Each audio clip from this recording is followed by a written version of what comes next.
ਜੋ ਵੀ ਮਨ ਦੀਆਂ ਭਾਵਨਾ ਹਨ ਸਤਿਗੁਰਾਂ ਦੇ ਅੱਗੇ ਰੱਖਦੀਆਂ ਨੇ। ਗੁਰੂ ਸਾਹਿਬ ਜੀ ਦੇ ਦਰਸ਼ਨ ਕੀਤਿਆਂ ਬੇਅੰਤ ਹੀ ਬਖਸ਼ਿਸ਼ਾਂ ਪ੍ਰਾਪਤ ਕਰਕੇ ਸਤਿਗੁਰੂ ਜੀ ਦੇ ਚਰਨਾਂ 'ਚੋਂ ਮੂੰਹ ਮੰਗੀਆਂ ਮੁਰਾਦਾਂ ਪ੍ਰਾਪਤ ਕਰਦੀਆਂ ਹਨ। ਇੱਕ ਕਰਮਕਾਂਡੀ ਬ੍ਰਾਹਮਣ ਜਿਹੜਾ ਇੱਥੇ ਸਾਲਗ੍ਰਾਮ ਲੈ ਕੇ ਬੈਠਾ ਸੀ, ਧੰਨ ਗੁਰੂ ਅਰਜਨ ਦੇਵ ਸਾਹਿਬ ਮਹਾਰਾਜ ਸਰੋਵਰ ਦੀਆਂ ਪਰਿਕਰਮਾ ਕਰ ਰਹੇ ਨੇ। ਰਸਤੇ ਵਿੱਚ ਉਸ ਨੂੰ ਦੇਖਿਆ, ਮਹਾਰਾਜ ਸਿੱਧੇ ਨਿਕਲ ਗਏ, ਦਰਸ਼ਨੀ ਡਿਊਟੀ ਤੋਂ ਨਮਸਕਾਰ ਕਰਕੇ ਵਾਪਸ ਆਏ, ਕਿਉਂਕਿ ਉਸ ਬ੍ਰਾਹਮਣ ਦੇ ਮਨ ਦੇ ਵਿੱਚ ਬਹੁਤ ਗੁੱਸਾ ਆਇਆ ਅਤੇ ਮਹਾਰਾਜ ਜੀ ਨੇ ਉਹਦੇ ਅੰਦਰ ਦੀ ਜਾਣ ਕੇ ਉਸ ਦੇ ਅੰਦਰ ਨੂੰ ਠੰਡ ਦੇਣ ਵਾਸਤੇ ਧੰਨ ਗੁਰੂ ਅਰਜਨ ਦੇਵ ਸਾਹਿਬ ਸੱਚੇ ਪਾਤਸ਼ਾਹ ਜੀ ਫਿਰ ਆਏ। ਜਦੋਂ ਸਤਿਗੁਰੂ ਕੋਲ ਆਏ, ਕਹਿਣ ਲੱਗਾ ਕਿ ਅਸੀਂ ਬ੍ਰਾਹਮਣ ਹਾਂ, ਤੁਸੀਂ ਛਤਰੀ ਹੋ ਅਤੇ ਬ੍ਰਾਹਮਣ ਦਾ ਸਤਿਕਾਰ ਕਰਨਾ ਬਣਦਾ ਹੈ।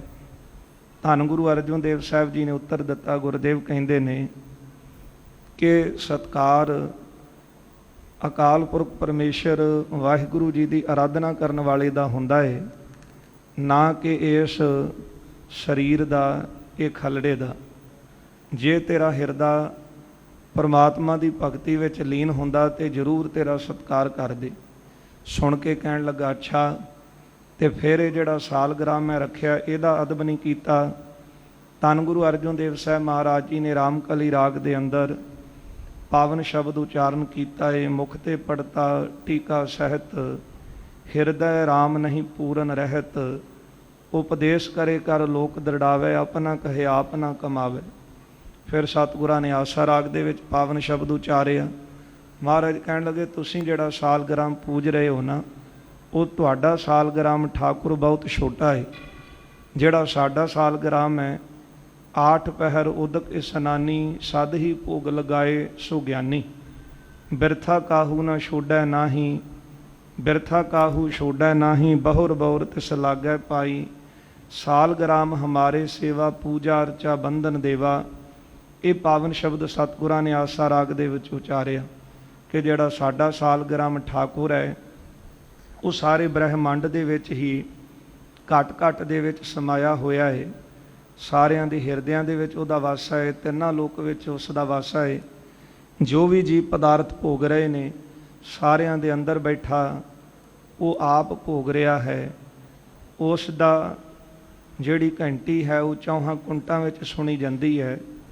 ਇਹ ਬਨਾਸਪਤੀ ਜਿਹੜੀ ਹੈ, ਇਸੇ ਤਰ੍ਹਾਂ ਇਹ ਪਾਉਣ ਚੌਰ ਕਰ ਰਹੀ ਹੈ ਅਤੇ ਸਾਰੀ ਖਿੜੀ ਹੋਈ ਬਨਾਸਪਤੀ ਜਿਹੜੀ ਹੈ ਇਹ ਧੂਪ ਧੁਖੀ ਹੋਈ ਹੈ।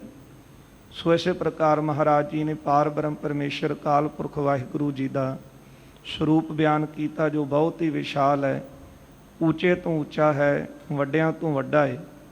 ਕੋਈ ਚਾਹ ਕੇ ਵੀ ਉਸ ਦੀ ਬਰਾਬਰੀ ਨਹੀਂ ਕਰ ਸਕਦਾ।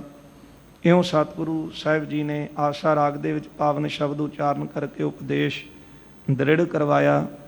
ਫਿਰ ਸੁਣ ਕੇ ਕਹਿਣ ਲੱਗਾ ਕਿ ਤੁਸੀਂ ਜਿਹੜੇ ਉਪਦੇਸ਼ ਵਜੋਂ ਸ਼ਬਦ ਉਚਾਰੇ ਨੇ, ਇਹ ਭਾਖਾ ਬੋਲੀ ਵਿੱਚ ਨੇ। ਭਾਖਾ ਬੋਲੀ ਹੁੰਦੀ ਆਮ ਲੋਕਾਂ ਦੀ ਭਾਸ਼ਾ, ਅਤੇ ਸਾਡੀ ਜਿਹੜੀ ਮੁੱਖ ਭਾਸ਼ਾ ਹੈ ਉਹ ਸੰਸਕ੍ਰਿਤ ਹੈ, ਕਿਉਂਕਿ ਸੰਸਕ੍ਰਿਤ ਦੇਵ ਭਾਸ਼ਾ ਮੰਨੀ ਹੈ। ਅਤੇ ਇਸ ਕਰਕੇ ਸੰਸਕ੍ਰਿਤ ਦੁਆਰਾ ਕੋਈ ਪ੍ਰਮਾਣ ਦਿੰਦੇ, ਕਿਉਂਕਿ ਸੰਸਕ੍ਰਿਤ ਸਾਰਿਆਂ ਦਾ ਉਧਾਰ ਕਰਤਾ ਹੈ। ਭਾਖਾ ਬੋਲੀ ਨਾਲ, ਆਮ ਲੋਕਾਂ ਦੀ ਬੋਲੀ ਨਾਲ ਕੀ ਹੋਵੇਗਾ, ਵਿਦਵਾਨ ਲੋਕ ਇਹਨੂੰ ਮਨ ਵਿੱਚ ਨਹੀਂ ਲਿਆਉਂਦੇ। ਸੁਣ ਕੇ ਧੰਨ ਗੁਰੂ ਅਰਜਨ ਦੇਵ ਸਾਹਿਬ ਮਹਾਰਾਜ ਨੇ ਉੱਤਰ ਦਿੱਤਾ, ਬਿਨ ਭਾਖਾਂ ਸੰਸਕ੍ਰਿਤ ਹੀਨਾ, ਜਗਿਆਸੂ ਨਹਿਨ ਉਧਾਰੈ। ਜਿਹੜੀ ਸੰਸਕ੍ਰਿਤ ਹੈ ਆਮ ਬੋਲੀ ਤੋਂ ਬਿਨਾਂ ਹੀਣੀ ਹੈ। ਜਿੰਨਾ ਚਿਰ ਆਮ ਬੋਲੀ ਦੇ ਵਿੱਚ ਕੋਈ ਉਪਦੇਸ਼ ਨਹੀਂ ਦਿੰਦੇ, ਉਹਨਾਂ ਚਿਰ ਸੰਸਕ੍ਰਿਤ ਦੇ ਉਚਾਰੇ ਸ਼ਲੋਕ ਸਮਝ ਵਿੱਚ ਨਹੀਂ ਪੈਂਦੇ। ਜਬ ਪਠੋ ਸ਼ਲੋਕ ਉਚਾਰੀ, ਨ ਸਮਝ ਕੋ ਨਰ ਨਾਰੀ, ਬਿਨ ਭਾਖਾ ਅਰਥ ਬਖਾਨੈ, ਤਬ ਸਭ ਅਜਾਨ ਪੀ ਜਾਣੈ। ਜੇ ਆਮ ਬੋਲੀ ਦੇ ਵਿੱਚ ਉਪਦੇਸ਼ ਦਿੱਤਾ ਜਾਵੇ, ਇਹ ਉਪਦੇਸ਼ ਸਾਰੇ ਸੁਣਨ ਨੂੰ ਤਿਆਰ ਹੋ ਜਾਂਦੇ ਨੇ। ਇਹ ਉਪਦੇਸ਼ ਸਾਰਿਆਂ ਦਾ ਉਧਾਰ ਕਰਦਾ ਹੈ। ਇਉਂ ਧੰਨ ਗੁਰੂ ਅਰਜਨ ਦੇਵ ਸਾਹਿਬ ਸੱਚੇ ਪਾਤਸ਼ਾਹ ਮਹਾਰਾਜ ਜੀ ਨੇ ਇਹ ਉਪਦੇਸ਼ ਜੋ ਸਤਿਗੁਰੂ ਜੀ ਨੇ ਇਸ ਬ੍ਰਾਹਮਣ ਦੇ ਪ੍ਰਥਾਏ ਦਿੱਤਾ ਹੈ, ਉਪਦੇਸ਼ ਸਾਰੀ ਸ੍ਰਿਸ਼ਟੀ ਦੇ ਉਧਾਰ ਕਰਤਾ ਸਤਿਗੁਰਾਂ ਦਾ ਸਾਰਿਆਂ ਲਈ ਸਾਂਝਾ ਹੈ। ਆਓ ਗੁਰ ਸੰਗਤ ਜੀ ਮਨ ਬਿਰਤੀਆਂ ਗੁਰੂ ਚਰਨਾਂ ਵਿੱਚ ਜੋੜ ਕੇ ਸਤਿਗੁਰੂ ਸਾਹਿਬ ਜੀ ਦੀ ਅੰਮ੍ਰਿਤਮਈ ਜੀਵਨ ਕੌਤਕਾਂ ਦੀ ਕਥਾ ਸਰਵਣ ਕਰਕੇ ਲਾਹਾ ਪ੍ਰਾਪਤ ਕਰੀਏ। ਸਾਰੀ ਹੀ ਸੰਗਤ ਦਿਓ ਅਸੀਸ। ਰਸਨਾ ਕਰੋ ਪਵਿੱਤਰ, ਪਿਆਰ ਸਤਿਕਾਰ ਸਹਿਤ ਲਵਾਓ ਹਾਜ਼ਰੀਆਂ। ਉਚਾਰਨ ਕਰੋ ਜੀ ਸਤਨਾਮ ਸ੍ਰੀ ਵਾਹਿਗੁਰੂ ਸਾਹਿਬ ਜੀ। ਸਤਨਾਮ ਸ੍ਰੀ ਵਾਹਿਗੁਰੂ ਸਾਹਿਬ ਜੀ। ਬਿਨ ਭਾਖਾ ਸਰਿਓ ਨਾ ਕਾਮੂ। ਜਦੋਂ ਸਤਿਗੁਰਾਂ ਨੂੰ ਇਸ ਬ੍ਰਾਹਮਣ ਨੇ ਇਹ ਗੱਲ ਕਹੀ ਹੈ ਕਿ ਤੁਹਾਡੇ ਜਿਹੜੇ ਸ਼ਬਦ ਹਨ ਉਹ ਆਮ ਬੋਲੀ ਵਿੱਚ ਨੇ, ਭਾਖਾ ਵਿੱਚ ਨੇ। ਆਮ ਬੋਲੀ ਜਿਹੜੀ ਇਲਾਕੇ ਵਿੱਚ ਵਰਤੀ ਜਾਂਦੀ ਸੀ ਤੇ ਆਮ ਬੋਲੀ ਜਿਹੜੀ ਸੀ ਇਸ ਇਲਾਕੇ ਦੀ ਉਹ ਪੰਜਾਬੀ ਹੈ। ਜਗਤ ਗੁਰੂ ਨਾਨਕ ਦੇਵ ਸਾਹਿਬ ਸੱਚੇ ਪਾਤਸ਼ਾਹ ਜੀ ਨੇ ਉਪਦੇਸ਼ ਦਿੱਤਾ। ਸਤਿਗੁਰਾਂ ਨੇ ਪੰਜਾਬੀ ਬੋਲੀ ਦੇ ਵਿੱਚ, ਗੁਰਮੁਖੀ ਦੇ ਵਿੱਚ, ਤੇ ਗੁਰੂ ਅੰਗਦ ਦੇਵ ਸਾਹਿਬ ਸੱਚੇ ਪਾਤਸ਼ਾਹ ਜੀ ਨੇ ਜਿਹੜੀ ਗੁਰਮੁਖੀ ਲਿਪੀ ਸੀ ਇਹਦਾ ਪ੍ਰਚਾਰ ਕੀਤਾ। ਫਿਰ ਅੱਗੇ ਇਤਿਹਾਸ ਜਿਹੜਾ ਉਹ ਗੁਰਮੁਖੀ ਲਿਪੀ ਵਿੱਚ ਲਿਖਵਾਇਆ। ਗੁਰੂ ਅਮਰਦਾਸ ਮਹਾਰਾਜ ਜੀ ਨੇ, ਗੁਰੂ ਰਾਮਦਾਸ ਸਾਹਿਬ ਸੱਚੇ ਪਾਤਸ਼ਾਹ ਜੀ ਨੇ ਇਸੇ ਗੁਰਮੁਖੀ ਦੁਆਰਾ ਹੀ ਅੱਗੇ ਸਤਿਗੁਰੂ ਜੀ ਨੇ ਬਾਣੀ ਲਿਖਵਾਈ ਹੈ। ਸੋ ਬੋਲੀਆਂ ਇਲਾਕੇ ਦੀਆਂ ਹੋ ਸਕਦੀਆਂ ਨੇ, ਪਰ ਗੁਰੂ ਅਰਜਨ ਦੇਵ ਸਾਹਿਬ ਜੀ ਨੇ ਪਾਵਨ ਸ਼੍ਰੀ ਗੁਰੂ ਗ੍ਰੰਥ ਸਾਹਿਬ ਜੀ ਦੀ ਬਾਣੀ ਲਿਖਵਾਈ ਲਿਪੀ ਗੁਰਮੁਖੀ ਰੱਖੀ ਹੈ।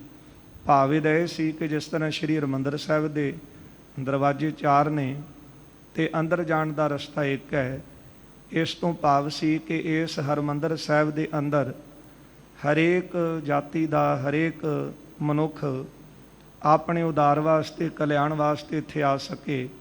ਸਾਰਿਆਂ ਲਈ ਉਪਦੇਸ਼ ਸਾਂਝਾ ਹੈ, ਪਰ ਇੱਥੇ ਆਉਣ ਦਾ ਰਸਤਾ ਇੱਕ ਹੈ। ਸੋ ਭਾਵ ਇਹਦਾ ਇਹ ਹੈ ਕਿ ਸਾਰੇ ਮਤ ਇੱਥੇ ਆਉਣ, ਖੱਤਰੀ ਬ੍ਰਾਹਮਣ ਸੂਦ ਵੈਸ, ਉਪਦੇਸ਼ ਚਹੁੰ ਵਰਨਾ ਕੋ ਸਾਂਝਾ। ਪਰ ਰਸਤਾ ਇੱਕ ਹੋਣ ਦਾ ਭਾਵ ਕਿ ਇੱਥੇ ਅਕਾਲ ਪੁਰਖ ਪਰਮੇਸ਼ਰ ਵਾਹਿਗੁਰੂ ਜੀ ਦੀ ਕੀਰਤੀ ਜਿਹੜੀ ਹੈ ਕੇਵਲ ਉਸੇ ਦਾ ਗਾਇਨ ਹੁੰਦਾ ਹੈ, ਉਸੇ ਦਾ ਵਿਖਿਆਨ ਹੁੰਦਾ ਹੈ, ਅਤੇ ਪਰਮਾਤਮਾ ਵਾਹਿਗੁਰੂ ਜੀ ਦੀ ਸਿਫਤੋ ਸਲਾਹ ਜਿਹੜੀ ਇੱਥੇ ਕੀਤੀ ਜਾਂਦੀ। ਇਸੇ ਤਰ੍ਹਾਂ ਗੁਰੂ ਅਰਜਨ ਦੇਵ ਸਾਹਿਬ ਜੀ ਨੇ ਵੱਖ-ਵੱਖ ਇਲਾਕਿਆਂ ਦੇ ਭਗਤ ਜਨ, ਭਗਤ ਸਾਹਿਬਾਨਾਂ ਦੀ ਬਾਣੀ ਲਈ ਵੱਖ-ਵੱਖ ਉਹਨਾਂ ਦੀਆਂ ਇਲਾਕੇ ਦੀਆਂ ਬੋਲੀਆਂ ਦੇ ਵਿੱਚ, ਪਰ ਸਤਿਗੁਰੂ ਜੀ ਨੇ ਭਾਈ ਗੁਰਦਾਸ ਸਾਹਿਬ ਜੀ ਪਾਸੋਂ ਲਿਖਵਾਈ ਲਿਪੀ ਸਤਿਗੁਰਾਂ ਨੇ ਜਿਹੜੀ ਹੈ ਉਹ ਗੁਰਮੁਖੀ ਲਈ ਹੈ। ਸੋ ਸਾਧ ਸੰਗਤ, ਇੱਥੇ ਵੀ ਇਸ ਗੱਲ ਦਾ ਸ਼ੰਕਾ ਜਿਹੜਾ ਸੀ ਉਹ ਬ੍ਰਾਹਮਣ ਨੇ ਕੀਤਾ। ਕਹਿਣ ਲੱਗਾ ਕਿ ਤੁਸੀਂ ਜਿਸ ਭਾਸ਼ਾ ਦੇ ਵਿੱਚ ਉਪਦੇਸ਼ ਦਿੱਤਾ ਹੈ ਉਹ ਸੰਸਕ੍ਰਿਤ ਨਹੀਂ ਹੈ ਤੇ ਸਾਡੇ ਲਈ ਉਧਾਰ ਕਰਨ ਵਾਲੀ ਬੋਲੀ ਸੰਸਕ੍ਰਿਤ ਹੈ। ਮਹਾਰਾਜ ਜੀ ਨੇ ਅਨੇਕਾਂ ਵਾਰ ਇਹ ਮਨ ਵਿੱਚੋਂ ਭਰਮ ਦੂਰ ਕੀਤਾ ਹੈ ਕਿ ਕੋਈ ਵਿਸ਼ੇਸ਼ ਇੱਕ ਬੋਲੀ ਹੀ ਜੀਵ ਦਾ ਉਧਾਰ ਨਹੀਂ ਕਰਦੀ, ਸਗੋਂ ਜਿਸ ਬੋਲੀ, ਜਿਸ ਭਾਸ਼ਾ ਵਿੱਚ ਪ੍ਰਮਾਤਮਾ ਦੇ ਮਿਲਾਪ ਦਾ ਉਪਦੇਸ਼ ਦਿੱਤਾ ਹੋਵੇ ਉਹ ਲਾਹੇਵੰਦ ਹੁੰਦਾ ਹੈ। ਪਰ ਜਿਹੜੇ ਗਿਆਨਵਾਨ ਸਨ ਉਹਨਾਂ ਦੀ ਸਮਝ ਵਿੱਚ ਇਹ ਗੱਲ ਪਈ।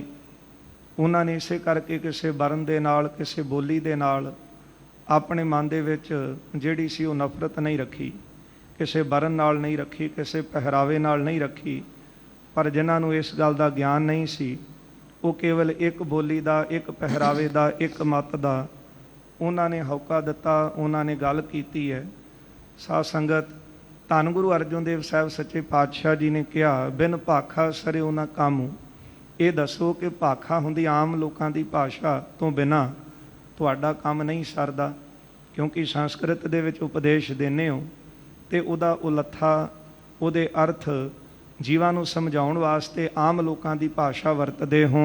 ਉਪਦੇਸ਼ ਨਾ ਭਾਇ ਬ੍ਰਹਮ। ਸੰਸਕ੍ਰਿਤ ਦੇ ਵਿੱਚ ਜਿਹੜਾ ਸੋਹਣਾ ਉਪਦੇਸ਼ ਨਹੀਂ ਦਿੱਤਾ ਜਾਂਦਾ, ਕਿਉਂਕਿ ਹਰੇਕ ਬੰਦੇ ਦੇ ਸਮਝ ਵਿੱਚ ਇਹ ਮਹਿੰਗੀ ਜਿਹੜੀ ਭਾਸ਼ਾ ਹੈ ਉਹ ਨਹੀਂ ਪੈਂਦੀ। ਕਲਿਆਣ ਨਾ ਸਿੱਖ ਕੋ ਕੀਨਾ। ਤੇ ਇਹ ਬੋਲੀ ਨੇ, ਕੱਲੀ ਨੇ ਜੀਵ ਦਾ ਜਿਹੜਾ ਸਿੱਖ ਚੱਲ ਕੇ ਜਗਿਆਸੂ ਆਇਆ ਹੈ ਉਸ ਦਾ ਉਧਾਰ ਕੱਲਾ ਬੋਲੀ ਨੇ ਨਹੀਂ ਕਰਨਾ।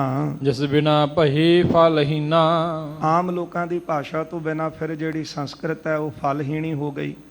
ਫਲ ਦੇਣ ਵਾਲੀ ਤਾਂ ਕਹਿੰਦੇ ਕਿ ਜਿਹੜੀ ਬੋਲੀ ਹਰੇਕ ਦੀ ਸਮਝ ਵਿੱਚ ਪੈ ਜਾਂਦੀ, ਪਰ ਇਹ ਆਮ ਲੋਕਾਂ ਦੀ ਭਾਸ਼ਾ ਜਿਹੜੀ ਤੁਸੀਂ ਗੱਲ ਕਹਿ ਰਹੇ ਹੋ ਕਿ ਭਾਖਾ ਜਿਹੜੀ ਬੋਲੀ ਹੈ ਇਹਦੇ ਵਿੱਚ ਉਪਦੇਸ਼ ਨਹੀਂ ਦਿੱਤਾ ਜਾਂਦਾ, ਪਰ ਅਸੀਂ ਵੀ ਤੁਹਾਨੂੰ ਇਹ ਗੱਲ ਸਮਝਾਉਂਦੇ ਹਾਂ ਕਿ ਸੰਸਕ੍ਰਿਤ ਜਿਹੜੀ ਹੈ ਉਹ ਭਾਖਾ ਬੋਲੀ ਤੋਂ ਬਿਨਾਂ, ਜਿਹੜੀ ਆਮ ਲੋਕਾਂ ਦੀ ਭਾਸ਼ਾ ਤੋਂ ਬਿਨਾਂ ਕੋਈ ਵੀ ਕੰਮ ਨਹੀਂ ਸਵਾਰਦੀ। ਲਖ ਮੂਲ ਸੋ ਭਾਖਾ ਜਾਂ ਤੇ ਇਸ ਲਈ ਆਮ ਲੋਕਾਂ ਦੀ ਜਿਹੜੀ ਬੋਲੀ ਹੈ ਉਹ ਮੁੱਢ ਜਾਣੂ, ਜਿਹ ਪਠੇ ਸਕਲ ਬਰਸਾਤੇ ਜਿਸ ਨੂੰ ਪੜਨ ਸੁਣਨ ਦੇ ਨਾਲ ਜੀਵ ਦੇ ਅੰਦਰ ਗਿਆਨ ਪ੍ਰਾਪਤ ਹੁੰਦਾ ਹੈ। ਬਿਨ ਸੰਸਕ੍ਰਿਤ ਜੋ ਭਾਖਾ ਸੰਸਕ੍ਰਿਤ ਭਾਖਾ ਬੋਲੀ ਤੋਂ ਬਿਨਾ ਵਿਜ ਭਗਤ ਗਿਆਨ ਜਿਸ ਰਾਖਾ।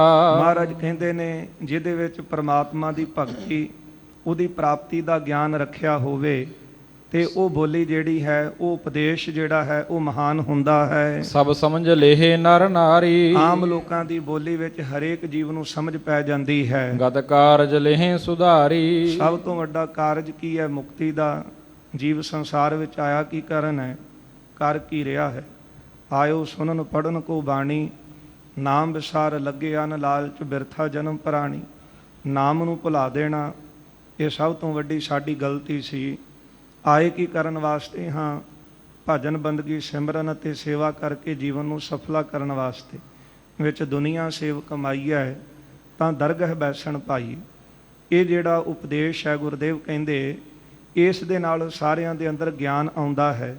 ਇਸ ਲਈ ਵਿੱਚ ਭਗਤ ਗਿਆਨ ਜਿਸ ਰਾਖਾ, ਜਿਸ ਉਪਦੇਸ਼ ਵਿੱਚ ਪਰਮਾਤਮਾ ਦੀ ਭਗਤੀ ਕਰਨੀ, ਉਹਦੀ ਪ੍ਰਾਪਤੀ ਦਾ ਗਿਆਨ ਰੱਖਿਆ ਹੋਵੇ, ਉਹਦੇ ਨਾਲ ਸਾਰੇ ਕਾਰਜ ਸਵਰ ਜਾਂਦੇ ਨੇ। ਤੇ ਸਭ ਤੋਂ ਵੱਡਾ ਕਾਰਜ ਕੀ ਹੈ? ਜੀਵ ਦਾ ਕਲਿਆਣ, ਜੀਵ ਦੀ ਮੁਕਤੀ ਕਿਸ ਤਰ੍ਹਾਂ ਹੋ ਸਕਦੀ ਹੈ? ਮਹਾਰਾਜ ਕਹਿੰਦੇ ਸਭ ਤੋਂ ਵੱਡਾ ਕੰਮ ਹੈ ਇਹ ਨਹੀਂ ਕਿ ਬਹੁਤ ਮਹਿੰਗੀ ਬੋਲੀ ਨੂੰ ਸਿੱਖਣਾ ਕਿ ਉਸ ਬੋਲੀ ਨੂੰ ਸਿੱਖ ਕੇ ਫਿਰ ਗਿਆਨ ਪ੍ਰਾਪਤ ਕਰਕੇ ਹਉਮੈ ਦੀ ਪੰਡ ਸਿਰ ਤੇ ਚੁੱਕੀ ਰੱਖਣੀ। ਇਹਦਾ ਭਾਵ ਇਹ ਵੀ ਨਹੀਂ ਹੈ ਕਿ ਗੁਰੂ ਸਾਹਿਬ ਨੇ ਕਿਸੇ ਭਾਸ਼ਾ ਦਾ ਬੋਧ ਕਰਨ ਤੋਂ ਸਾਨੂੰ ਰੋਕਿਆ ਹੋਵੇ। ਸਗੋਂ ਗੁਰੂ ਕਲਗੀਧਰ ਸਾਹਿਬ ਸੱਚੇ ਪਾਤਸ਼ਾਹ ਜੀ ਨੇ ਸ਼੍ਰੀ ਅਨੰਦਪੁਰ ਸਾਹਿਬ ਦੀ ਪਾਵਨ ਧਰਤੀ ਦਾ ਇਤਿਹਾਸ ਪੜ੍ਹਦੇ ਹਾਂ। ਸਾਧ ਸੰਗਤ ਕੋਈ ਐਸਾ ਸਿੱਖ ਨਹੀਂ ਜਿਹਨੂੰ ਵਿਦਿਆ ਨਹੀਂ ਸੀ ਉੱਥੇ ਪ੍ਰਾਪਤ ਹੋਈ। ਸਾਰਿਆਂ ਦੇ ਤਾਈਂ ਸਤਿਗੁਰੂ ਜੀ ਨੇ ਵਿਦਿਆ ਬਖਸ਼ੀ। ਮਹਾਰਾਜ ਆਪ ਕਵੀਆਂ ਵਿੱਚੋਂ ਮਹਾਨ ਕਵੀ ਨੇ ਤੇ ਸਤਿਗੁਰੂ ਜੀ ਦੀ ਰਚਨਾ ਆਪਾਂ ਸ਼੍ਰੀ ਦਸਮ ਗ੍ਰੰਥ ਸਾਹਿਬ ਪੜ੍ਹਦੇ ਹਾਂ। ਐਸੀ ਮਹਾਰਾਜ ਜੀ ਦੀ ਕਲਮ ਚੱਲਦੀ ਹੈ ਕਿ ਵੱਡੇ ਵੱਡੇ ਜਿਹੜੇ ਵਿਦਵਾਨ ਹਨ ਉਹ ਵੀ ਇਸ ਲੈ ਨੂੰ, ਇਸ ਛੰਦਾਂ ਦੀ ਬੋਲੀ ਨੂੰ ਸਮਝਣ ਤੋਂ ਜਿਹੜੇ ਹਨ ਉਹ ਅਣਜਾਣ ਹਨ ਤੇ ਇਸੇ ਕਰਕੇ ਉਹਨਾਂ ਦੀ ਛੇਤੀ ਕਿਤੇ ਸਮਝ ਵਿੱਚ ਨਹੀਂ ਪੈਂਦੀ ਤੇ ਉਹ ਆਪਣੀ ਮਤ ਅਨੁਸਾਰ ਫਿਰ ਖੰਡਨ ਕਰਨ ਲੱਗ ਪੈਂਦੇ ਨੇ। ਪਰ ਆਪਣੀ ਸੁਰਤ ਨੂੰ ਉੱਥੇ ਤੱਕ ਲੈ ਕੇ ਜਾਣਾ ਜਿਹੜੇ ਬਚਨ ਗੁਰੂ ਕਲਗੀਧਰ ਸਾਹਿਬ ਜੀ ਨੇ ਆਪਣੀ ਕਲਮ ਦੁਆਰਾ ਲਿਖੇ ਨੇ, ਝਾਗੜਦੰ ਨਾਗੜਦੰ ਬਾਗੜਦੰ ਬਾਜੇ, ਐਸੀ ਮਹਾਨ ਰਚਨਾ ਗੁਰੂ ਕਲਗੀਧਰ ਸਾਹਿਬ ਜੀ ਦੀ ਜਿਹੜੀ ਮੁਰਦਿਆਂ ਦੇ ਅੰਦਰ ਵੀ ਜਾਨ ਪਾ ਦੇਣ ਵਾਲੀ ਹੈ। ਇਉਂ ਧੰਨ ਗੁਰੂ ਗੋਬਿੰਦ ਸਿੰਘ ਮਹਾਰਾਜ ਜੀ ਨੇ ਇੱਕ ਵਾਰ ਜਿਹੜਾ ਪੰਡਤ ਰਘੁਨਾਥ ਸੀ ਉਹਦੇ ਤਾਈ ਮਹਾਰਾਜ ਨੇ ਕਿਹਾ ਕਿ ਪੰਡਤ ਜੀ ਤੁਸੀਂ ਸੰਸਕ੍ਰਿਤ ਪੜ੍ਹੇ ਹੋਏ ਹੋ ਤੇ ਸਾਡੇ ਕੁਝ ਸਿੱਖ ਹਨ ਉਹ ਵੀ ਸੰਸਕ੍ਰਿਤ ਪੜ੍ਹਨ ਦੀ ਚਾਹਨਾ ਇੱਛਾ ਰੱਖਦੇ ਨੇ ਤੇ ਉਹਨਾਂ ਨੂੰ ਇਹ ਭਾਸ਼ਾ ਪੜ੍ਹਾ ਦਿਓ। ਕਿਉਂਕਿ ਕਿਸੇ ਬੋਲੀ ਨੂੰ ਸਿੱਖਣਾ, ਕਿਤੋਂ ਗਿਆਨ ਲੈ ਲੈਣਾ ਇਹ ਕੋਈ ਮਾੜੀ ਗੱਲ ਨਹੀਂ। ਪਰ ਗੁਰੂ ਸਾਹਿਬ ਜੀ ਨੇ ਬਚਨ ਵੀ ਸਾਨੂੰ ਦ੍ਰਿੜ ਕਰਵਾਏ ਨੇ, ਅਹਿਰਣ ਮਤ ਵੇਦ ਹਥਿਆਰ, ਕਿ ਜਿੰਨੇ ਮਰਜੀ ਵੇਦਾਂ ਰੂਪੀ ਹਥਿਆਰ ਵੱਜਣ ਸਿੱਖ ਆਪਣੀ ਮਤ ਅਡੋਲ ਰੱਖਦਾ ਹੈ। ਕਿਸ ਤਰ੍ਹਾਂ ਅਡੋਲ ਰੱਖਦਾ? ਜਿਸ ਤਰ੍ਹਾਂ ਅਹਿਰਣ ਅਡੋਲ ਹੁੰਦੀ, ਜਿੰਨੇ ਮਰਜੀ ਬਦਾਨ ਉੱਤੇ ਵੱਜਦੇ ਨੇ ਤੇ ਅਹਿਰਣ ਨੂੰ ਕੋਈ ਫਰਕ ਨਹੀਂ ਪੈਂਦਾ। ਇਸੇ ਤਰ੍ਹਾਂ ਕਿਸੇ ਦੀ ਬੋਲੀ ਸਿੱਖਣੀ, ਕਿਸੇ ਦਾ ਗਿਆਨ ਪ੍ਰਾਪਤ ਕਰਨਾ, ਹੋਰ ਧਰਮਾਂ ਦਾ ਅਧਿਐਨ ਕਰਨਾ ਕੋਈ ਮਾੜਾ ਨਹੀਂ ਹੈ। ਪਰ ਆਪਣਾ ਭਰੋਸਾ ਅਡੋਲ ਨਿਸ਼ਚਾ ਜਿਹੜਾ ਉਹ ਇੱਕ ਗੁਰੂ ਗ੍ਰੰਥ ਸਾਹਿਬ ਜੀ 'ਤੇ ਰੱਖਣਾ, ਇਹ ਸਤਿਗੁਰੂ ਸਾਹਿਬ ਜੀ ਨੇ ਸਾਨੂੰ ਜਿਹੜਾ ਉਪਦੇਸ਼ ਦਿੱਤਾ ਹੈ। ਸਭ ਸਿੱਖਾਂ ਨੂੰ ਕੋ ਹੁਕਮ ਹੈ ਗੁਰੂ ਮਾਨਿਓ ਗ੍ਰੰਥ। ਜਦੋਂ ਮਹਾਰਾਜ ਜੀ ਦੇ ਬਚਨ ਸੁਣਿਆ ਪੰਡਤ ਰਘੁਨਾਥ ਨੇ, ਕਹਿਣ ਲੱਗਾ ਵਿਦਿਆ ਪੜ੍ਹਨੀ ਕਿਹਨਾਂ ਨੇ? ਤੇ ਮਹਾਰਾਜ ਨੇ ਜਦੋਂ ਸਿੱਖਾਂ ਨੂੰ ਅੱਗੇ ਕੀਤਾ ਕਹਿਣ ਲੱਗਾ ਮਹਾਰਾਜ ਨਹੀਂ, ਮੈਂ ਇਹਨਾਂ ਨੂੰ ਸੰਸਕ੍ਰਿਤ ਨਹੀਂ ਪੜ੍ਹਾ ਸਕਦਾ। ਗੁਰਦੇਵ ਕਹਿੰਦੇ ਕਿਉਂ? ਕਹਿਣ ਲੱਗਾ ਕਿ ਤੁਹਾਡੇ ਸਿੱਖਾਂ ਵਿੱਚ ਕੋਈ ਸ਼ੀਂਬਾ ਹੈ, ਕੋਈ ਨਾਈ ਹੈ, ਕੋਈ ਘੁਮਿਆਰ ਹੈ, ਕਿਸੇ ਦੀ ਫਲਾਣੀ ਜਾਤੀ ਹੈ ਤੇ ਇਹਨਾਂ ਨੂੰ ਮੈਂ ਸੰਸਕ੍ਰਿਤ ਪੜ੍ਹਾਉਣ ਦਾ ਮੈਨੂੰ ਹੁਕਮ ਨਹੀਂ ਹੈ। ਕਿਉਂਕਿ ਮਨੋ ਸਿਮਰਤੀ ਅਨੁਸਾਰ ਅਸੀਂ ਕੇਵਲ ਸੰਸਕ੍ਰਿਤ ਬ੍ਰਾਹਮਣ ਨੂੰ ਪੜ੍ਹਾ ਸਕਦੇ ਹਾਂ ਤੇ ਜਿਹੜਾ ਖੱਤਰੀ ਹੈ ਉਹ ਉਪਦੇਸ਼ ਸੁਣ ਸਕਦਾ ਹੈ, ਦਵੇਗਾ ਨਹੀਂ। ਬ੍ਰਾਹਮਣ ਉਪਦੇਸ਼ ਦਵੇਗਾ, ਖੱਤਰੀ ਸੁਣ ਸਕਦਾ ਹੈ, ਸ਼ੂਦਰ ਨੂੰ ਕੋਈ ਅਧਿਕਾਰ ਨਹੀਂ। ਨਾ ਉਪਦੇਸ਼ ਸੁਣ ਸਕਦਾ, ਨਾ ਉਪਦੇਸ਼ ਦੇ ਸਕਦਾ। ਇੱਥੋਂ ਤੱਕ ਕਿ ਜੇ ਉਹਦੇ ਕੰਨਾਂ ਵਿੱਚ ਕੋਈ ਕੀਮਤੀ ਬੋਲ ਵੇਦ ਦੇ ਪੈ ਜਾਣ ਤੇ ਉਹਦੇ ਕੰਨਾਂ ਵਿੱਚ ਸਿੱਕੇ ਢਾਲ ਕੇ ਪਾ ਦਿੱਤੇ ਜਾਣ ਕਿ ਸ਼ੂਦਰ ਕਿਸ ਤਰ੍ਹਾਂ ਵੇਦ ਦਾ ਗਿਆਨ ਲੈ ਗਿਆ। ਇਹ ਲਿਖਿਆ ਹੋਇਆ, ਪਰ ਮੈਂ ਇਹਨਾਂ ਨੂੰ ਵਿੱਦਿਆ ਪੜ੍ਹਾਵਾਂਗਾ ਤੇ ਫਿਰ ਮੈਂ ਬਰਾਦਰੀ ਚੋਂ ਛੇਕਿਆ ਜਾਵਾਂਗਾ। ਧੰਨ ਗੁਰੂ ਗੋਬਿੰਦ ਸਿੰਘ ਸਾਹਿਬ ਸੱਚੇ ਪਾਤਸ਼ਾਹ ਮਹਾਰਾਜ ਜੀ ਨੇ ਫਿਰ ਆਪਣੇ ਸਿੰਘਾਂ ਨੂੰ ਸਤਿਗੁਰੂ ਜੀ ਨੇ ਉਦਾਸੀ ਮੱਤ ਵਾਲਾ ਪਹਿਰਾਵਾ ਧਾਰਨ ਕਰਵਾਇਆ, ਜਿਹੜਾ ਕਿਸੇ ਸਮੇਂ ਬਾਬਾ ਸ੍ਰੀ ਚੰਦ ਜੀ ਤੋਂ ਬਾਬਾ ਗੁਰਦੱਤਾ ਜੀ ਅੱਗੋਂ 4 ਧੂਣੇ ਚੱਲਦੇ ਨੇ। ਸੋ ਇਸੇ ਤਰ੍ਹਾਂ ਉਹਨਾਂ ਸਿੰਘਾਂ ਨੇ ਸਤਿਗੁਰਾਂ ਦਾ ਬਚਨ ਮੰਨ ਕੇ ਉਹ ਪਹਿਰਾਵਾ ਧਾਰਨ ਕੀਤਾ ਤੇ ਫਿਰ ਹਰਿਦੁਆਰ ਜਾ ਕੇ ਉਹਨਾਂ ਨੇ ਕਾਸ਼ੀ ਵਿੱਚ ਜਾ ਕੇ ਇਹ ਵਿੱਦਿਆ ਜਿਹੜੀ ਸੀ ਸੰਸਕ੍ਰਿਤ ਦੀ ਜਿਹੜੀ ਕਠਨ ਹੈ ਉਹਦਾ ਅਧਿਐਨ ਕੀਤਾ। ਗੁਰੂ ਕਲਗੀਧਰ ਸਾਹਿਬ ਜੀ ਦੀ ਬਖਸ਼ਿਸ਼ ਦੇ ਨਾਲ 4-5 ਸਾਲਾਂ ਦੇ ਵਿੱਚ ਇਹਨਾਂ ਨੇ ਵਿੱਦਿਆ ਦਾ ਅਧਿਐਨ ਕਰਕੇ ਮਹਾਰਾਜ ਜੀ ਦੇ ਪਾਸ ਆ ਗਏ। ਭਾਈ ਗੰਡਾ ਸਿੰਘ ਜੀ, ਭਾਈ ਸ਼ੈਣਾ ਸਿੰਘ ਜੀ, ਹੋਰ ਗੁਰਸਿੱਖਾਂ ਦੇ ਨਾਮ ਆਉਂਦੇ ਨੇ ਜਿਹੜੇ 5 ਸਿੰਘ ਭੇਜੇ ਸੀ। ਜਦੋਂ ਆ ਕੇ ਗੁਰੂ ਗੋਬਿੰਦ ਸਿੰਘ ਮਹਾਰਾਜ ਦੇ ਚਰਨਾਂ ਤੇ ਨਮਸਕਾਰ ਕੀਤੀ, ਸਤਿਗੁਰੂ ਜੀ ਇਹਨਾਂ ਪੜ੍ਹਿਆਂ ਹੋਇਆਂ ਨੂੰ ਦੇਖ ਕੇ ਬੜੇ ਪ੍ਰਸੰਨ ਹੋਏ। ਮਹਾਰਾਜ ਕਹਿੰਦੇ ਪੰਥ ਵਿੱਚ ਹੁਣ ਸਭ ਕੁਝ ਹੈ, ਅਮੀਰੀ ਵਜ਼ੀਰੀ ਦਾਨ ਗਹੀਰੀ। ਸੋ ਇਹ ਸਤਿਗੁਰੂ ਜੀ ਨੇ ਬਚਨ ਕੀਤੇ, ਇਸ ਕਰਕੇ ਕੋਈ ਵਿੱਦਿਆ ਕਿਸੇ ਤੋਂ ਲੈ ਲੈਣੀ ਇਹ ਮਾੜੀ ਨਹੀਂ ਹੈ, ਪਰ ਅਡੋਲ ਆਪਣਾ ਜਿਹੜਾ ਨਿਸ਼ਚਾ ਭਰੋਸਾ ਹੈ ਉਹ ਆਪਣੇ ਗੁਰੂ ਤੇ ਰੱਖਣਾ, ਗੁਰੂ ਦੇ ਉਪਦੇਸ਼ ਦੇ ਉੱਤੇ ਰੱਖਣਾ, ਇਹ ਸਤਿਗੁਰੂ ਜੀ ਦਾ ਹੁਕਮ ਹੈ। ਇੱਥੇ ਕਿਸੇ ਭਾਸ਼ਾ ਦੇ ਨਾਲ ਕਿਸੇ ਬੋਲੀ ਦੇ ਨਾਲ ਕੋਈ ਨਫ਼ਰਤ ਨਹੀਂ ਦੱਸੀ ਗਈ, ਸਗੋਂ ਆਪਾਂ ਗੁਰੂ ਗ੍ਰੰਥ ਸਾਹਿਬ ਜੀ ਵਿੱਚ ਸ਼ਲੋਕ ਸੰਸਕ੍ਰਿਤੀ ਪੜ੍ਹਦੇ ਹਾਂ। ਪਰ ਜਿਹੜੇ ਲੋਕ ਕੇਵਲ ਵਿੱਦਿਆ ਦਾ ਮਾਣ ਕਰਦੇ ਸੀ ਕਿ ਸਾਨੂੰ ਸੰਸਕ੍ਰਿਤ ਆਉਂਦੀ ਆ, ਉਪਦੇਸ਼ ਸੰਸਕ੍ਰਿਤ 'ਚ ਹੀ ਦਿੱਤਾ ਜਾ ਸਕਦਾ ਹੈ, ਇਹ ਬੜਾ ਵੱਡਾ ਭਰਮ ਸੀ। ਮਹਾਰਾਜ ਨੇ ਦੂਰ ਕਰਨ ਵਾਸਤੇ ਬਚਨ ਕਹੇ ਨੇ। ਗੁਰਦੇਵ ਕਹਿੰਦੇ ਦੱਸੋ ਕਿ ਫਿਰ ਜਿਹੜੀ ਆਮ ਲੋਕਾਂ ਦੀ ਭਾਸ਼ਾ ਹੈ, ਸਭ ਸਮਝ ਲਹੇ ਨਰ ਨਾਰੀ, ਉਹਨੂੰ ਉਸ ਭਾਸ਼ਾ ਵਿੱਚ ਸਾਰੇ ਉਪਦੇਸ਼ ਸਮਝਦੇ ਨੇ, ਸੁਣਦੇ। ਜਿਸ ਤਰ੍ਹਾਂ ਆਪਾਂ ਬੈਠੇ ਹਾਂ ਤੇ ਆਪਾਂ ਇਸ ਇਲਾਕੇ ਦੇ ਵਿੱਚ ਜਿਹੜੀ ਗੁਰਮੁਖੀ ਹੈ, ਪੰਜਾਬੀ ਬੋਲੀ ਜਿਹੜੀ ਉਹ ਬੋਲੀ ਜਾਂਦੀ ਹੈ ਪੰਜਾਬੀ ਇਲਾਕਿਆਂ ਵਿੱਚ, ਤੇ ਉਸ ਬੋਲੀ ਦੇ ਵਿੱਚ ਜਦੋਂ ਉਪਦੇਸ਼ ਦਿੱਤਾ ਜਾਵੇ, ਸੁਣਾਇਆ ਜਾਵੇ ਤੇ ਆਮ ਲੋਕਾਂ ਦੀ ਸਮਝ ਵਿੱਚ ਉਹ ਗੱਲ ਪੈਂਦੀ। ਤੇ ਹੁਣ ਜੇ ਕਿਸੇ ਮਹਿੰਗੀ ਬੋਲੀ ਨੂੰ ਲੈ ਕੇ ਤੇ ਉਹ ਸਾਹਮਣੇ ਰੱਖੀ ਜਾਵੇ ਤੇ ਆਮ ਜਿਹੜੇ ਲੋਕ ਨੇ ਉਹਨੂੰ ਨਹੀਂ ਸਮਝਦੇ। ਚਲੋ ਜਿਹੜੇ ਗਿਆਨਵਾਨ ਹੋਣਗੇ, ਪੜ੍ਹੇ ਹੋਣਗੇ, ਉਹਨਾਂ ਦੀ ਵੱਖਰੀ ਗੱਲ ਹੈ। ਇਸ ਲਈ ਗੁਰਦੇਵ ਕਹਿੰਦੇ ਨੇ ਇਹ ਜਿਹੜੀ ਆਮ ਲੋਕਾਂ ਦੀ ਭਾਸ਼ਾ ਹੈ, ਗਤ ਕਾਰਜ ਲੈ ਸੁਧਾਰੀ। ਗੱਲ ਤਾਂ ਇਹ ਸੰਸਾਰ ਤੋਂ ਜੀਵ ਦਾ ਉਧਾਰ ਹੋਣ ਦੀ ਹੈ ਨਾ, ਗੱਲ ਤਾਂ ਮੁਕਤੀ ਦੀ ਹੈ, ਗੱਲ ਤਾਂ ਕਲਿਆਣ ਦੀ ਹੈ। ਇਹ ਦੇਖਣਾ ਹੈ ਕਿ ਸਾਡੀ ਕਲਿਆਣ ਕਿਸ ਤਰ੍ਹਾਂ ਹੋ ਸਕਦੀ। ਤੇ ਭਗਤ ਜੀ ਦੇ ਬਚਨ ਬਾਣੀ ਅੰਦਰ ਪੜ੍ਹਦੇ ਹਾਂ ਕਿ ਕਬੀਰ ਮੁਕਤ ਦੁਆਰਾ ਸੰਕੁੜਾ ਰਾਈ ਦਸਵੇਂ ਭਾਏ, ਮਨ ਤੋਂ ਮੈਗਲ ਹੋਏ ਰਾ ਕਿਉਂ ਕਰ ਨਿਕਸਿਆ ਜਾਏ। ਕਿ ਮੁਕਤੀ ਦਾ ਦਰਵਾਜ਼ਾ ਇੰਨਾ ਕੁ ਛੋਟਾ ਹੋ ਚੁੱਕਿਆ ਹੈ ਤੇ ਜਿਹੜਾ ਮਨ ਹੈ ਸਾਡਾ ਇਹ ਹਉਮੈ ਕਰਕੇ ਇੰਨਾ ਫੁੱਲ ਗਿਆ, ਇਹਦਾ ਆਕਾਰ ਹਾਥੀ ਵਰਗਾ ਬਣ ਗਿਆ। ਕਿਉਂ ਕਰ ਨਿਕਸਿਆ ਜਾਏ, ਕਿਸ ਤਰ੍ਹਾਂ ਇਸ ਮੁਕਤੀ ਦੇ ਦਰਵਾਜ਼ੇ ਵਿੱਚੋਂ ਅਸੀਂ ਨਿਕਲ ਸਕਦੇ ਹਾਂ। ਐਸਾ ਸਤਿਗੁਰ ਜੇ ਮਿਲੈ ਤੁਠਾ ਕਰੈ ਪਸਾਓ, ਮੁਕਤ ਦੁਆਰਾ ਮੋਕਲਾ ਸਹਿਜੇ ਆਵੋ ਜਾ। ਜੇ ਪੂਰਾ ਗੁਰੂ ਮਿਲ ਜਾਵੇ ਨਾ, ਫਿਰ ਉਹ ਤੁਰਟ ਕੇ ਸਾਨੂੰ ਉਪਦੇਸ਼ ਦੇਵੇ ਤੇ ਮਨ ਵਿੱਚ ਨਿਮਰਤਾ ਆਵੇ। ਨਿਮਰਤਾ ਆਉਣ ਦੇ ਨਾਲ ਫਿਰ ਇਸ ਮੁਕਤੀ ਦੇ ਦਰਵਾਜ਼ੇ ਵਿੱਚੋਂ ਇਹ ਮਨ ਨਿਕਲ ਸਕਦਾ ਹੈ, ਜੀਵ ਦਾ ਉਧਾਰ ਹੋ ਸਕਦਾ ਹੈ। ਗੱਲ ਤਾਂ ਸਿਰਫ ਇੰਨੀ ਕੁ ਸੀ ਕਿ ਸਾਡਾ ਕਲਿਆਣ ਕਿਸ ਤਰ੍ਹਾਂ ਹੋਣਾ ਹੈ, ਉਪਦੇਸ਼ ਆਪਾਂ ਇਹ ਲੈਣ ਆਏ ਹਾਂ। ਤੇ ਤਾਂ ਗੁਰਦੇਵ ਕਹਿੰਦੇ ਨੇ ਕਿ ਜਿਸ ਬੋਲੀ ਦੇ ਨਾਲ, ਜਿਸ ਭਾਸ਼ਾ ਦੇ ਨਾਲ ਆਮ ਲੋਕਾਂ ਦੀ ਗੱਲ ਸਮਝ ਵਿੱਚ ਪੈ ਜਾਂਦੀ ਹੈ ਕਿ ਸਾਡਾ ਉਧਾਰ, ਸਾਡੀ ਕਲਿਆਣ ਕਿਸ ਤਰ੍ਹਾਂ ਹੋ ਸਕਦੀ ਹੈ, ਇਸ ਲਈ ਗੱਲ ਉਪਦੇਸ਼ ਜਿਹੜਾ ਹੈ ਉਹ ਵੱਡਾ ਹੈ। ਇਹ ਇਕੱਲੀ ਦੇ ਕਲਿਆਣਾ, ਇਹ ਇਕੱਲੀ ਦੇ ਕਲਿਆਣਾ, ਇਹ ਜਿਹੜੀ ਇਕੱਲੀ ਹੈ ਭਾਖਾ ਬੋਲੀ, ਆਮ ਲੋਕਾਂ ਦੀ ਭਾਸ਼ਾ ਜਿਹੜੀ ਹੈ ਉਹ ਜੀਵ ਦਾ ਕਲਿਆਣ ਕਰਨ ਵਾਲੀ ਹੈ। ਸਾਧ ਸੰਗਤ ਜਿਨ੍ਹਾਂ ਨੇ ਕਮਾਈਆਂ ਕੀਤੀਆਂ, ਬੰਦਗੀ ਕੀਤੀ, ਨਾਮ ਜਪਿਆ, ਉਹ ਭਗਤ ਜਨ ਜਦੋਂ ਆਪਾਂ ਉਹਨਾਂ ਦਾ ਇਤਿਹਾਸ ਪੜ੍ਹਦੇ ਹਾਂ ਤੇ ਪੜ੍ਹ ਕੇ ਦੇਖਦੇ ਹਾਂ ਕਿ ਕਿਹੜੇ ਕਾਲਜਾਂ ਵਿੱਚੋਂ ਉਹਨਾਂ ਨੇ ਡਿਗਰੀਆਂ ਲਈਆਂ, ਕਿਹੜੇ ਉਹਨਾਂ ਨੇ ਗੁਰੂ ਧਾਰਨ ਕੀਤੇ ਸੀ ਜਿਨ੍ਹਾਂ ਕੋਲੋਂ ਵਿੱਦਿਆ ਦਾ ਅਧਿਐਨ ਕੀਤਾ। ਪਰ ਜਦ ਅੱਜ ਉਹਨਾਂ ਦੀ ਆਪਾਂ ਉਚਾਰਨ ਕੀਤੀ ਬਾਣੀ ਪੜ੍ਹਦੇ ਹਾਂ, ਉਹਨਾਂ ਦੀ ਬਾਣੀ ਤਾਂ ਅਨੇਕਾਂ ਹੀ ਜੀਵਾਂ ਦਾ ਉਧਾਰ ਕਰ ਰਹੀ। ਫਿਰ ਵੱਡਾ ਕੀ ਹੋਇਆ? ਵੱਡਾ ਇਕੱਲਾ ਦੁਨਿਆਵੀ ਗਿਆਨ ਨਹੀਂ, ਵੱਡੀ ਇਕੱਲੀ ਵਿੱਦਿਆ ਨਹੀਂ। ਮੈਂ ਪਹਿਲਾਂ ਬੇਨਤੀ ਕੀਤੀ ਵਿੱਦਿਆ ਪੜ੍ਹਨੀ ਮਾੜੀ ਨਹੀਂ, ਪਰ ਵਿੱਦਿਆ ਪੜ੍ਹ ਕੇ ਮਾਣ ਕਰਨਾ ਇਹ ਬਹੁਤ ਮਾੜਾ ਹੈ, ਕਿਉਂਕਿ ਇਹਦੇ ਨਾਲ ਹੰਕਾਰ ਆਉਣ ਦੇ ਨਾਲ ਕੋਈ ਵੀ ਕਾਰਜ ਜੀਵ ਦਾ ਸਬਰਦਾ ਨਹੀਂ।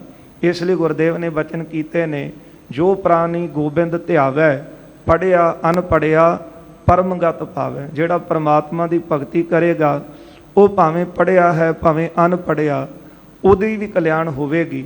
ਇਸ ਲਈ ਜਿਹੜੇ ਭਗਤ ਜਨ, ਬੰਦਗੀ ਕਰਨ ਵਾਲੇ ਸੰਤ ਜਨ, ਮਹਾਂਪੁਰਖ ਅੱਜ ਵੀ ਦੇਖਦੇ ਹਾਂ ਇੱਕ ਬਚਨ ਸੰਗਤ ਨੂੰ ਕਹਿ ਦਿੰਦੇ ਨੇ, ਉਹ ਬਚਨ ਲੱਖਾਂ ਲੋਕ ਕਮਾਉਣ ਵਾਲੇ ਫਿਰ ਉਹਨਾਂ ਦੇ ਬਚਨ ਦੀ ਕਮਾਈ ਕਰਦੇ। ਆਮ ਲੋਕਾਂ ਦੀ ਭਾਸ਼ਾ ਵਿੱਚ ਉਹਨਾਂ ਨੇ ਇਹੋ ਹੀ ਕਹਿਣਾ ਕਿ ਭਾਈ ਨਾਮ ਜਪਣ ਆਏ ਆ, ਨਾਮ ਜਪ ਕੇ ਜੀਵਨ ਸਫਲਾ ਕਰਨਾ ਚਾਹੀਦਾ। ਅਤੇ ਲੱਖਾਂ ਲੋਕ ਫਿਰ ਉਹਨਾਂ ਦੇ ਪਿੱਛੇ ਨਾਮ ਜਪਦੇ ਨੇ, ਸੇਵਾ ਕਰਨ ਵਾਸਤੇ ਪ੍ਰੇਰਦੇ ਨੇ, ਸੇਵਾ ਕਰਕੇ ਜੀਵਨ ਸਫਲਾ ਕਰਦੇ ਨੇ। ਇਸ ਲਈ ਗੁਰਦੇਵ ਕਹਿੰਦੇ ਹਨ ਇਹ ਇਕੱਲੀ ਦੇ ਕਲਿਆਣ। ਆਮ ਲੋਕਾਂ ਦੀ ਭਾਸ਼ਾ ਹੀ ਜਿਹੜੀ ਹੈ ਉਹ ਕਲਿਆਣ ਕਰ ਸਕਦੀ ਹੈ ਜੇ ਉਹਦੇ ਵਿੱਚ ਪਰਮਾਤਮਾ ਦੀ ਪ੍ਰਾਪਤੀ ਦਾ ਉਪਦੇਸ਼ ਹੋਵੇ। ਜੋ ਸੁਨਹਿ ਕਮਾਏ ਸੋ ਜਾਨਾ, ਜਿਹੜਾ ਬਚਨ ਸੁਣੇਗਾ, ਸੁਣ ਕੇ ਕਮਾਵੇਗਾ, ਉਹੀ ਜਾਣੇਗਾ। ਪਾਠ ਕਰਹਿ ਵਿਚਾਰ ਸੁਖੈਨਾ, ਹਾਂ, ਪਾਠ ਕਰੇ ਵਿਚਾਰ ਸੁਖੈਨਾ। ਆਮ ਲੋਕਾਂ ਦੀ ਜਿਹੜੀ ਭਾਸ਼ਾ ਹੈ ਇਹਨੂੰ ਪੜ੍ਹਨਾ ਸੌਖਾ, ਵਿਚਾਰਨਾ ਸੌਖਾ, ਤੇ ਸੁਣ ਕੇ ਪੜ੍ਹ ਕੇ ਜਿਹਦੀ ਸਮਝ ਆ ਜਾਵੇ, ਜਿਹੜਾ ਉਹਦੀ ਕਮਾਈ ਕਰੇ ਉਹਦੀ ਕਲਿਆਣ ਹੁੰਦੀ ਹੈ। ਸ਼ੁਭ ਪਠਨ ਪਠਨ ਸੁਨ ਕਠਨ ਕੁਛ ਹੈ ਨਾ, ਸ਼ੁਭ ਪਠਨ ਕਠਨ ਕੁਛ ਹੈ ਨਾ। ਜਿਹਦੇ ਵਿੱਚ ਅਸੀਂ ਉਪਦੇਸ਼ ਦਿੱਤਾ ਹੈ ਨਾ, ਜਿਹੜੀ ਬੋਲੀ ਵਿੱਚ ਗੁਰੂ ਨਾਨਕ ਸਾਹਿਬ ਉਪਦੇਸ਼ ਦੇ ਕੇ ਗਏ ਨੇ, ਇਹ ਪੜ੍ਹਨ ਵਿੱਚ ਬੜੀ ਸੋਹਣੀ ਹੈ ਤੇ ਇਸ ਨੂੰ ਪੜ੍ਹਨ ਵਿੱਚ ਕੋਈ ਔਖਿਆਈ ਨਹੀਂ ਆਉਂਦੀ। ਇਹਨੂੰ ਪੜ੍ਹਨਾ ਬਹੁਤ ਸੁਖੈਨ ਹੈ। ਦਿਨ ਥੋਰ ਨ ਲਹਿ ਕਲਿਆਣਾ, ਥੋੜੇ ਦਿਨਾਂ ਵਿੱਚ ਹੀ ਜੀਵ ਦੀ ਕਲਿਆਣ ਕਰ ਦਿੰਦੀ ਹੈ। ਗੁਰੂ ਸਾਹਿਬ ਜੀ ਨੇ ਜਿਹੜਾ ਉਪਦੇਸ਼ ਦਿੱਤਾ ਹੈ, ਥੋੜਾ ਸਮਾਂ ਇਸ ਦੀ ਮਿਹਨਤ ਕਰ ਲੈਣੀ, ਇਹਨੂੰ ਸੁਣ ਲੈਣਾ, ਇਹਨਾਂ ਬਚਨਾਂ ਨੂੰ ਪੜ੍ਹ ਲੈਣਾ, ਕਮਾ ਲੈਣਾ, ਥੋੜੇ ਦਿਨਾਂ ਵਿੱਚ ਜੀਵ ਦੀ ਕਲਿਆਣ ਹੋ ਜਾਂਦੀ ਹੈ। ਸੁਨ ਪਠੈ ਕਮਾਵਹਿ ਨਾਨਾ, ਸੁਣ ਕੇ ਪੜ੍ਹ ਕੇ ਅਨੇਕਾਂ ਹੀ ਉਹਦੀ ਕਮਾਈ ਕਰਦੇ ਹਨ। ਦੋਹਰਾ ਚਾਹਤ ਨਹੀਂ ਸਹਾਇਤਾ, ਸੰਸਕ੍ਰਿਤ ਕੀ ਇਹੋ। ਇਹ ਆਮ ਲੋਕਾਂ ਦੀ ਭਾਸ਼ਾ ਜਿਹੜੀ ਹੈ, ਇਹਨੂੰ ਸੰਸਕ੍ਰਿਤ ਦੀ ਸਹਾਇਤਾ ਦੀ ਲੋੜ ਨਹੀਂ ਹੈ। ਕਟਕ ਮੋਹ ਕੋ ਬਿਗਟ ਜੋ ਕਾਟ ਲਿਹਾ ਦੇਹੋ। ਇਸ ਬੋਲੀ ਦੇ ਨਾਲ ਹੀ ਇਹਦੇ ਵਿੱਚ ਉਪਦੇਸ਼ ਜਿਹੜਾ ਦਿੱਤਾ ਹੈ, ਜਿਹੜਾ ਮੋਹ ਕਠਨ ਹੈ, ਮੋਹ ਦੀ ਸੈਨਾ ਨੂੰ ਇਹ ਬਾਣੀ ਜਿਹੜੀ ਕੱਟਣ ਵਾਲੀ ਹੈ। ਜਥਾ ਸ਼ੁਭਟ ਆਤਰਥੀ ਹੋਏ ਲਰਤ ਨ ਚਾਹਤ ਸਹਾਈ। ਜਿਸ ਤਰ੍ਹਾਂ ਸੂਰਮਾ ਹੁੰਦਾ ਆਤਰਥੀ, ਚਾਰ ਤਰ੍ਹਾਂ ਦੇ ਸੂਰਮੇ ਮੰਨੇ ਨੇ, ਸੂਰਮਾ, ਰੱਥੀ ਸੂਰਮਾ, ਮਹਾਰਥੀ ਸੂਰਮਾ ਤੇ ਆਤਰਥੀ ਸੂਰਮਾ। ਤੇ ਸੂਰਮਾ ਜਿਹੜਾ ਬਰਾਬਰ ਦੇ ਨਾਲ ਮੁਕਾਬਲਾ ਕਰੇ, ਇਸੇ ਤਰ੍ਹਾਂ ਰੱਥੀ ਸੂਰਮਾ ਜਿਹੜਾ 100 ਦੇ ਨਾਲ ਮੁਕਾਬਲਾ ਕਰੇ, ਮਹਾਰਥੀ ਸੂਰਮਾ ਜਿਹੜਾ 1000 ਦੇ ਨਾਲ ਮੁਕਾਬਲਾ ਕਰੇ, ਤੇ ਆਤਰਥੀ ਸੂਰਮਾ ਜਿਹੜਾ ਅਣਗਿਣਤ ਫੌਜਾਂ ਨਾਲ ਮੁਕਾਬਲਾ ਕਰੇ, ਉਹਨੂੰ ਕਹਿੰਦੇ ਨੇ ਆਤਰਥੀ ਸੂਰਮਾ। ਗੁਰਦੇਵ ਕਹਿੰਦੇ ਨੇ ਜਿਹੜੀ ਬਾਣੀ ਵਿੱਚ, ਗੁਰਮੁਖੀ ਵਿੱਚ, ਆਮ ਲੋਕਾਂ ਦੀ ਬੋਲੀ ਵਿੱਚ ਗੁਰੂ ਸਾਹਿਬ ਨੇ ਉਪਦੇਸ਼ ਸਾਨੂੰ ਦਿੱਤਾ ਹੈ ਨਾ, ਗੁਰੂ ਨਾਨਕ ਸਾਹਿਬ ਜੀ ਨੇ, ਤੇ ਜਿਸ ਭਾਸ਼ਾ ਵਿੱਚ ਅਸੀਂ ਉਪਦੇਸ਼ ਦੇ ਰਹੇ ਹਾਂ, ਇਸ ਭਾਸ਼ਾ ਨੂੰ ਇਹ ਇੰਜ ਮੰਨ ਲਓ ਕਿ ਆਤਰਥੀ ਸੂਰਮਾ ਹੈ, ਇਹਨੂੰ ਕਿਸੇ ਦੀ ਸਹਾਇਤਾ ਦੀ ਲੋੜ ਨਹੀਂ ਹੈ। ਅਣਗਿਣ ਸ਼ਤਰੂ ਸੈਨ ਕੋ, ਜਿਸ ਤਰ੍ਹਾਂ ਆਤਰਥੀ ਸੂਰਮਾ ਅਣਗਿਣਤ ਸ਼ਤਰੂਆਂ ਨਾਲ ਲੜਦਾ ਹੈ, ਨਸ ਹੈ ਜੁੱਧ ਮਚਾਏ। ਜੰਗ ਦੇ ਵਿੱਚ ਜਾ ਕੇ ਯੁੱਧ ਕਰਕੇ ਵੈਰੀਆਂ ਦਾ ਨਾਸ਼ ਕਰ ਦਿੰਦਾ ਹੈ। ਸੰਸਕ੍ਰਿਤ ਤੁਮਰੀ ਜੋ ਹੈ, ਜਿਹੜੀ ਤੁਹਾਡੀ ਸੰਸਕ੍ਰਿਤ ਬੋਲੀ ਹੈ, ਰਥੀ ਮਹਾਰਥ ਦੋਏ। ਹਾਂ, ਇਹ ਰੱਥੀ ਹੈ, ਤੇ ਦੂਜੀ ਜਿਹੜੀ ਭਾਖਾ ਬੋਲੀ ਇਹ ਮਹਾਰਥੀ ਹੈ। ਚਾਹੇ ਸਹਾਏ ਰਨ ਮਹਿਲ ਰਹਿ। ਜਿਸ ਤਰ੍ਹਾਂ ਜੰਗ ਦੇ ਵਿੱਚ ਜਾ ਕਰਕੇ ਜੇ ਕਿਤੇ ਫੌਜਾਂ ਥੋੜੀਆਂ ਹੋਣ ਤੇ ਰੱਥੀ ਸੂਰਮਾ ਥੋੜਿਆਂ ਨਾਲ ਮੁਕਾਬਲਾ ਕਰ ਲਵੇਗਾ। 100 ਦੇ ਨਾਲ ਤੇ ਲੜ ਸਕਦਾ ਸੀ ਰੱਥੀ ਸੂਰਮਾ, ਪਰ ਹੁਣ ਹਜ਼ਾਰਾਂ ਦੀ ਤਾਦਾਦ ਵਿੱਚ ਫੌਜ ਚੜ੍ਹ ਕੇ ਆ ਗਈ, ਹੁਣ ਇਹਨੂੰ ਲੋੜ ਹੈ ਸਹਾਇਤਾ ਦੀ। ਇਸੇ ਤਰ੍ਹਾਂ ਜਿਹੜੀ ਸੰਸਕ੍ਰਿਤ ਬੋਲੀ ਹੈ, ਇਹ ਕੁਝ ਕੁ ਲੋਕਾਂ ਦੇ ਤਾਈਂ ਜਿਹੜੇ ਪੜ੍ਹੇ ਲਿਖੇ ਨੇ ਉਹ ਤਾਂ ਸਮਝ ਲੈਣਗੇ, ਆਮ ਜਿਹੜੇ ਨਰ ਨਾਰੀ ਨੇ ਉਹਨਾਂ ਦੀ ਕਲਿਆਣ ਕਿਸ ਤਰ੍ਹਾਂ ਹੋਵੇਗੀ। ਫਿਰ ਸੰਸਕ੍ਰਿਤ ਨੂੰ, ਦੂਜੀ ਬੋਲੀ ਦੀ, ਆਮ ਲੋਕਾਂ ਦੀ ਭਾਸ਼ਾ ਦੀ ਲੋੜ ਪੈਂਦੀ ਹੈ। ਜਿਸ ਤਰ੍ਹਾਂ ਰੱਥੀ ਸੂਰਮੇ ਨੂੰ ਜੇ ਫੌਜਾਂ ਵੱਧ ਚੜ੍ਹੇ ਆਉਣ ਤੇ ਹੋਰ ਜਿਹੜੇ ਸੂਰਮੇ ਨੇ ਉਹਨਾਂ ਦੀ ਲੋੜ ਪੈਂਦੀ ਹੈ। ਇਕ ਮੈਂ ਸ਼ਕਤ ਨਾ ਹੋਏ। ਹਾਂ, ਇੱਕ ਇਕੱਲੇ ਵਿੱਚ ਅਣਗਿਣਤ ਫੌਜਾਂ ਨਾਲ ਲੜਨ ਦੀ ਸ਼ਕਤੀ ਨਹੀਂ ਹੁੰਦੀ। ਭਾਖਾ ਕੋਲੇ ਸੰਗ ਨਿਜ, ਫਿਰ ਭਾਖਾ ਬੋਲੀ ਨੂੰ ਨਾਲ ਲੈ ਕੇ ਸਿੱਖਿਆਨ ਕੋ ਸਮਝਾਏ। ਸੰਸਕ੍ਰਿਤ ਬੋਲਣ ਵਾਲੇ, ਸੰਸਕ੍ਰਿਤ ਦਾ ਗਿਆਨ ਦੇਣ ਵਾਲੇ ਆਮ ਲੋਕਾਂ ਦੀ ਭਾਸ਼ਾ ਦਾ ਸਹਾਰਾ ਨਾਲ ਲੈਂਦੇ ਨੇ, ਫਿਰ ਆਮ ਲੋਕਾਂ ਨੂੰ ਸਿੱਖਿਆ ਦਿੰਦੇ ਹਨ। ਮੋਹ ਕਟਕ ਤਬ ਜੀਤ ਹੈ, ਜਿਹੜਾ ਕਟਕ ਮੋਹ ਦਾ ਕਿਲਾ ਹੈ ਉਹਨੂੰ ਜਿੱਤ ਲਿਆ ਜਾਂਦਾ ਹੈ। ਗਤ ਦੇ ਜਾਉਣ ਕਮਾਈ, ਫਿਰ ਜੀਵ ਜਿਹੜੇ ਕਮਾਈ ਕਰਦੇ ਨੇ ਉਹਨਾਂ ਦੀ ਕਲਿਆਣ ਹੁੰਦੀ ਹੈ। ਜੇਕਰ ਸੁਰਬਾਨੀ ਕਹੈ, ਪਰ ਜੇ ਕਿਤੇ ਤੁਸੀਂ ਕਹਿੰਦੇ ਹੋ ਕਿ ਦੇਵਤਿਆਂ ਦੀ ਬਾਣੀ ਹੈ, ਇਸ ਕੋ ਫਲ ਅਧਿਕਾਈ। ਇਹਦਾ ਫਲ ਬਹੁਤ ਜ਼ਿਆਦਾ ਮਿਲਦਾ ਹੈ। ਤਾਂ ਪਰ ਪੰਡਿਤ ਕਾਨ ਸੁਣ, ਪੰਡਿਤ ਜੀ ਕੰਨ ਦੇ ਕੇ ਤੁਸੀਂ ਸੁਣੋ। ਦੇਹ ਸੰਦੇਹ ਮਿਟਾਏ। ਤੁਹਾਡੇ ਮਨ ਦਾ ਸ਼ੰਕਾ ਵੀ ਅਸੀਂ ਦੂਰ ਕਰ ਦਿੰਦੇ ਹਾਂ। ਇਹਨੇ ਕਿਹਾ ਸੀ ਨਾ ਕਿ ਸੰਸਕ੍ਰਿਤ ਬੋਲੀ ਜਿਹੜੀ ਹੈ ਉਹ ਦੇਵ ਭਾਸ਼ਾ ਹੈ, ਤੇ ਦੇਵ ਭਾਸ਼ਾ ਕਿਹਾ ਜਾਂਦਾ ਦੇਵਤਿਆਂ ਦੀ ਬੋਲੀ। ਤੇ ਜੇ ਤੁਸੀਂ ਕਹਿੰਦੇ ਹੋ ਕਿ ਕੱਲੀ ਇਹ ਦੇਵਤਿਆਂ ਦੀ ਬੋਲੀ ਹੈ, ਕੱਲੀ ਇਹਨੂੰ ਸੁਣਨ ਦੇ ਨਾਲ ਕਲਿਆਣ ਹੋ ਜਾਂਦਾ ਹੈ, ਮਹਾਰਾਜ ਕਹਿੰਦੇ ਅੱਗੇ ਸੁਣੋ। ਸਤਿਗੁਰ ਪ੍ਰਭ ਪ੍ਰੈ ਭਗਤ ਜੀ, ਜਿਹੜੇ ਗੁਰੂ ਦੇ ਪ੍ਰਮਾਤਮਾ ਦੇ ਪਿਆਰੇ ਭਗਤ ਹਨ, ਜਿਨ ਕੇ ਬਾਕ ਸਮਾਨ। ਉਹਨਾਂ ਦੇ ਬਚਨ ਜਿਹੜੇ ਹਨ ਉਹ ਪ੍ਰਮਾਤਮਾ ਦੇ ਗੁਰੂ ਦੇ ਬਚਨਾਂ ਦੇ ਸਮਾਨ ਹੁੰਦੇ ਨੇ। ਜਿਸ ਤਰ੍ਹਾਂ ਗੁਰੂ ਅਰਜਨ ਦੇਵ ਸਾਹਿਬ ਸੱਚੇ ਪਾਤਸ਼ਾਹ ਜੀ ਨੇ ਭਗਤ ਜਨਾਂ ਦੀ ਬਾਣੀ ਨੂੰ ਲੈ ਕੇ ਗੁਰੂ ਗ੍ਰੰਥ ਸਾਹਿਬ ਜੀ ਵਿੱਚ ਦਰਜ ਕੀਤਾ ਹੈ।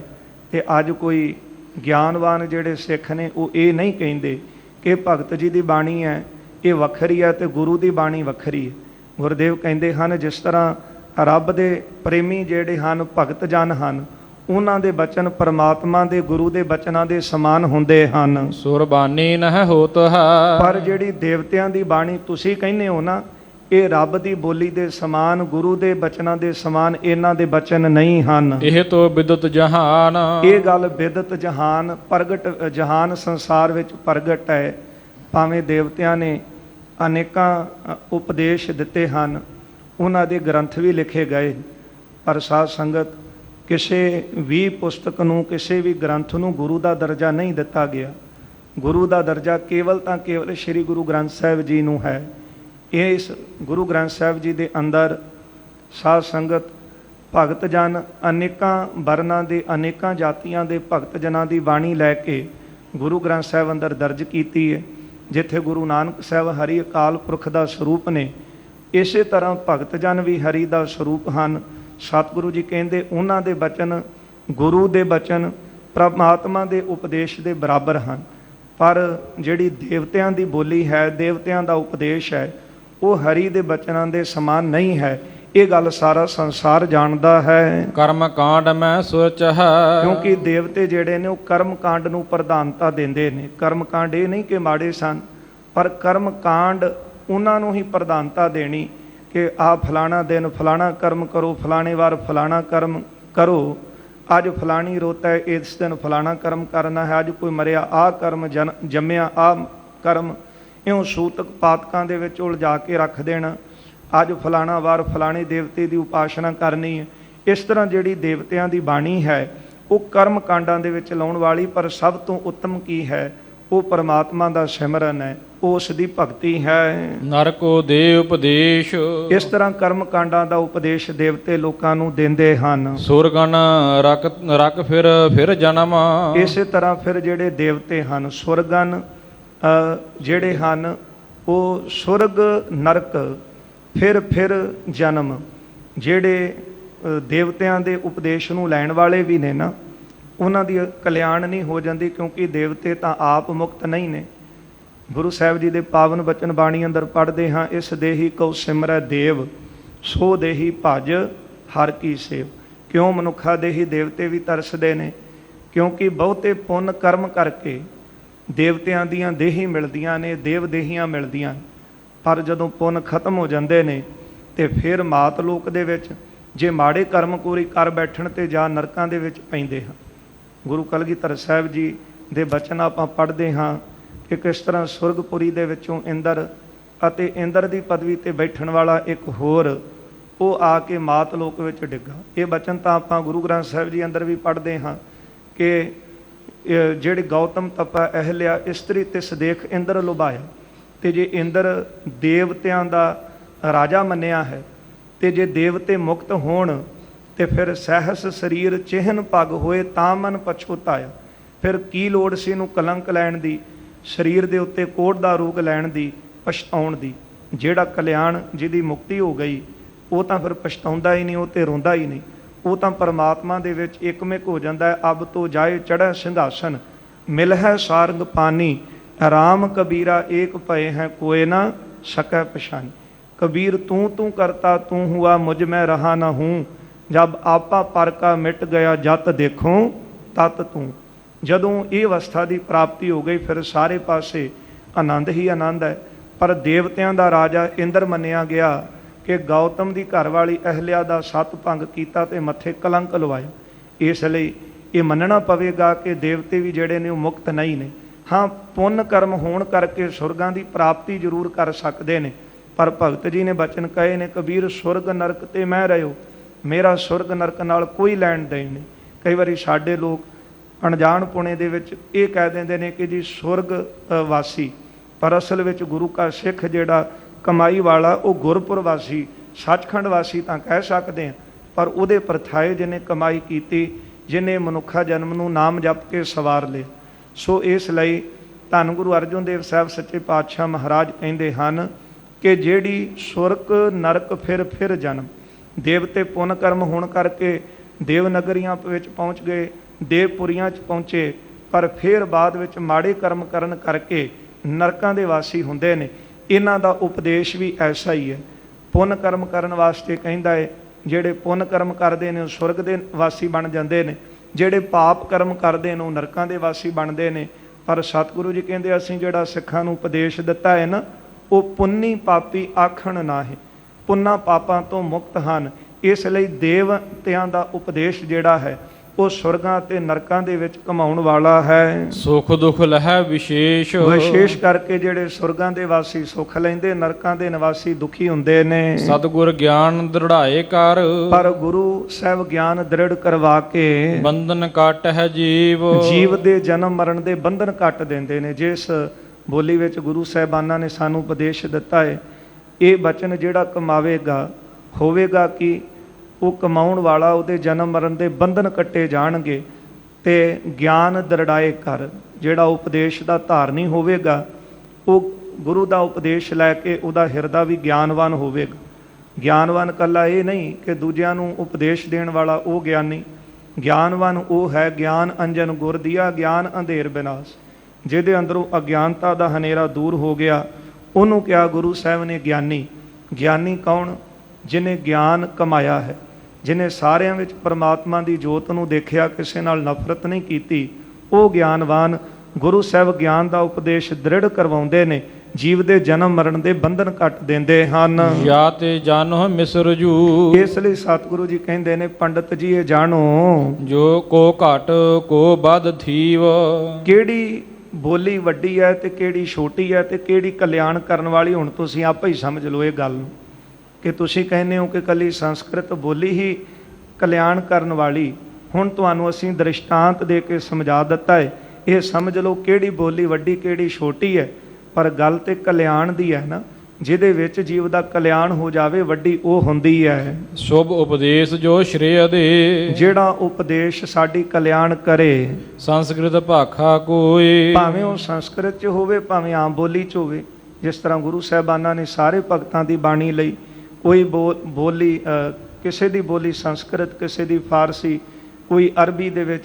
ਗੁਰੂ ਨਾਨਕ ਸਾਹਿਬ ਜੀ ਨੇ ਆਪ ਜਿਹੜੇ ਨੇ ਸ਼ਬਦ ਫਾਰਸੀ ਦੇ ਵਿੱਚ ਉਚਾਰਨ ਕੀਤੇ ਹਨ। ਯਕ ਅਰਜ਼ ਗੁਪਤਮ ਪੇਸ਼ ਤੋਂ ਦਰਗੋਸ ਕੁਨ ਕਰਤਾਰ, ਹੱਕਾ ਕਬੀਰ ਕਰੀਮ ਤੂੰ ਬਿਆਹ ਪਰਬਦਗਾਰ।